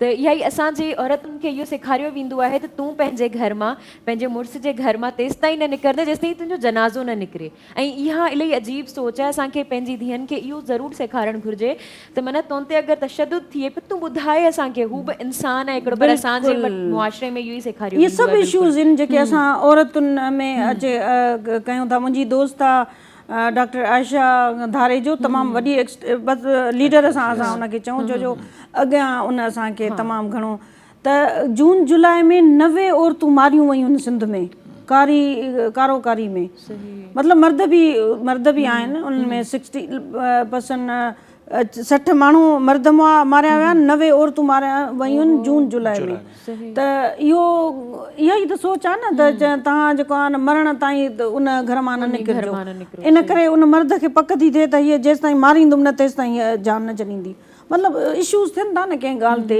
जो मारणु मां पाण न्यूज़ पढ़ी त 4 ॿारनि जी माउ आहे जेका 4 ॿारनि जी माउ ॾिसो त इहो छा थो थिए पियो जेको हिकिड़ो हमसफ़र सॼी ज़िंदगी जो कसम खणी थियनि था शुरू पंहिंजी लाइफ शुरू था कनि उन खां पोइ अहिड़ो कहिड़ी बर्बरियत अची थी वञे जो उनखे मारियो थो वञे पियो अच्छा ॿी वरी जेकॾहिं ख़बर ॿुधो न त तमामु को शाज़ो नादरी हूंदी त जेकॾहिं इहा ॻाल्हि हुजे हा त औरत मर्द खे मारियो त पोइ तव्हां इशू ॾिसो आहे त छा थिए आहिनि त 2 माण्हू न हिकिड़ो मारियो थो वञे त उहा माना हिकिड़ी आम ॻाल्हि थी वञे अच्छा हाणे वेंदे यदि अवां खे इहो ॿुधणु चाहींदासीं त आमतौर ते इहो आहे न त चयो वेंदो आहे त न्याणी खे ॾाज ॾियो पर हिकिड़ी अधी हिते आई ॾाढी सुठी ॻाल्हि कई ऐं चाहींदुसि त उन ते अवां बि कुझु ॻाल्हायो त उन्हनि जो इहो नज़रियो हो त न्याणियुनि खे ॾाज जे बदिरां उन्हनि खे सिखिया ॾियो स्किल ॾेई तव्हां जिते मोकिलींदो ऐं उहा ई अवां पाण जेकॾहिं को बिज़नेस कयो था 4 पैसा जेका न्याणी कमाए थी पोइ ड्यूटी ते करे बिज़नेस उन्हनि जी उन ख़ानदान में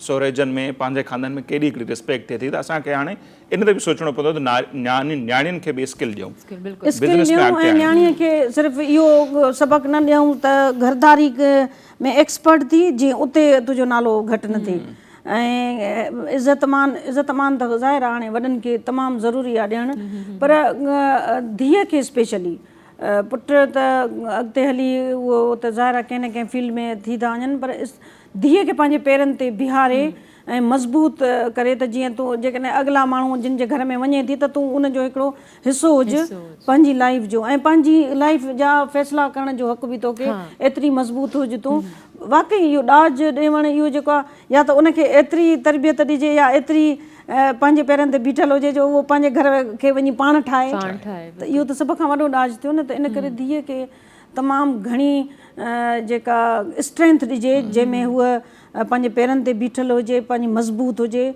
जीअं औरत मारी थी वञे पई रीज़न ते उहो उन सां न हुजणु खपे पोइ जेके ॾाज वठनि था उन्हनि खे छा चवंदा उहो असांजी सिंध में जेके आहिनि इहो ॾाज वारो इशू घटि हूंदो आहे इन्हीअ ते न आहे इहो शुरू खां वठी माण्हू भले डिस्कस कनि कुझु बि कनि पर ॾाज असांजे सिंधी सोसाइटी में सिंधी फैमिलीज़ में ॾाज ते तमामु घटि हूंदी आहे इहो असां तमामु घणो सर्वे कयो आहे हिकु दफ़े सीरियसली निकिरी पियासीं त 20% माण्हू हुया जेके हा ॾाज हुजणु खपे हे छो न हुजणु खपे जॾहिं असां पंहिंजी धीअ खे ॾियूं था त पोइ ॿी धीअ खां छो न पर मोस्टली जेके माण्हू हुया उहे इहा डिनाए पिया कनि त न हुजणु खपे ॾाज खे विच में न आणणु खपे सो तमामु घणी महिरबानी अदी असांखे ॾाढो मज़ो आयो ॾाढो सुठो लॻो असांखे अव्हांखे कीअं रहियो एक्सपीरियंस तमामु सुठो लॻो ॾाढी फ्रेंडली थी ऐं थोरो डिफरेंट लॻो छो जो तक़रीबन हर चैनल ते वञूं था पिया पर हे हितां जो माहौल अच्छा तव्हां मूंखे जेको वाक़ियो ॿुधायो पे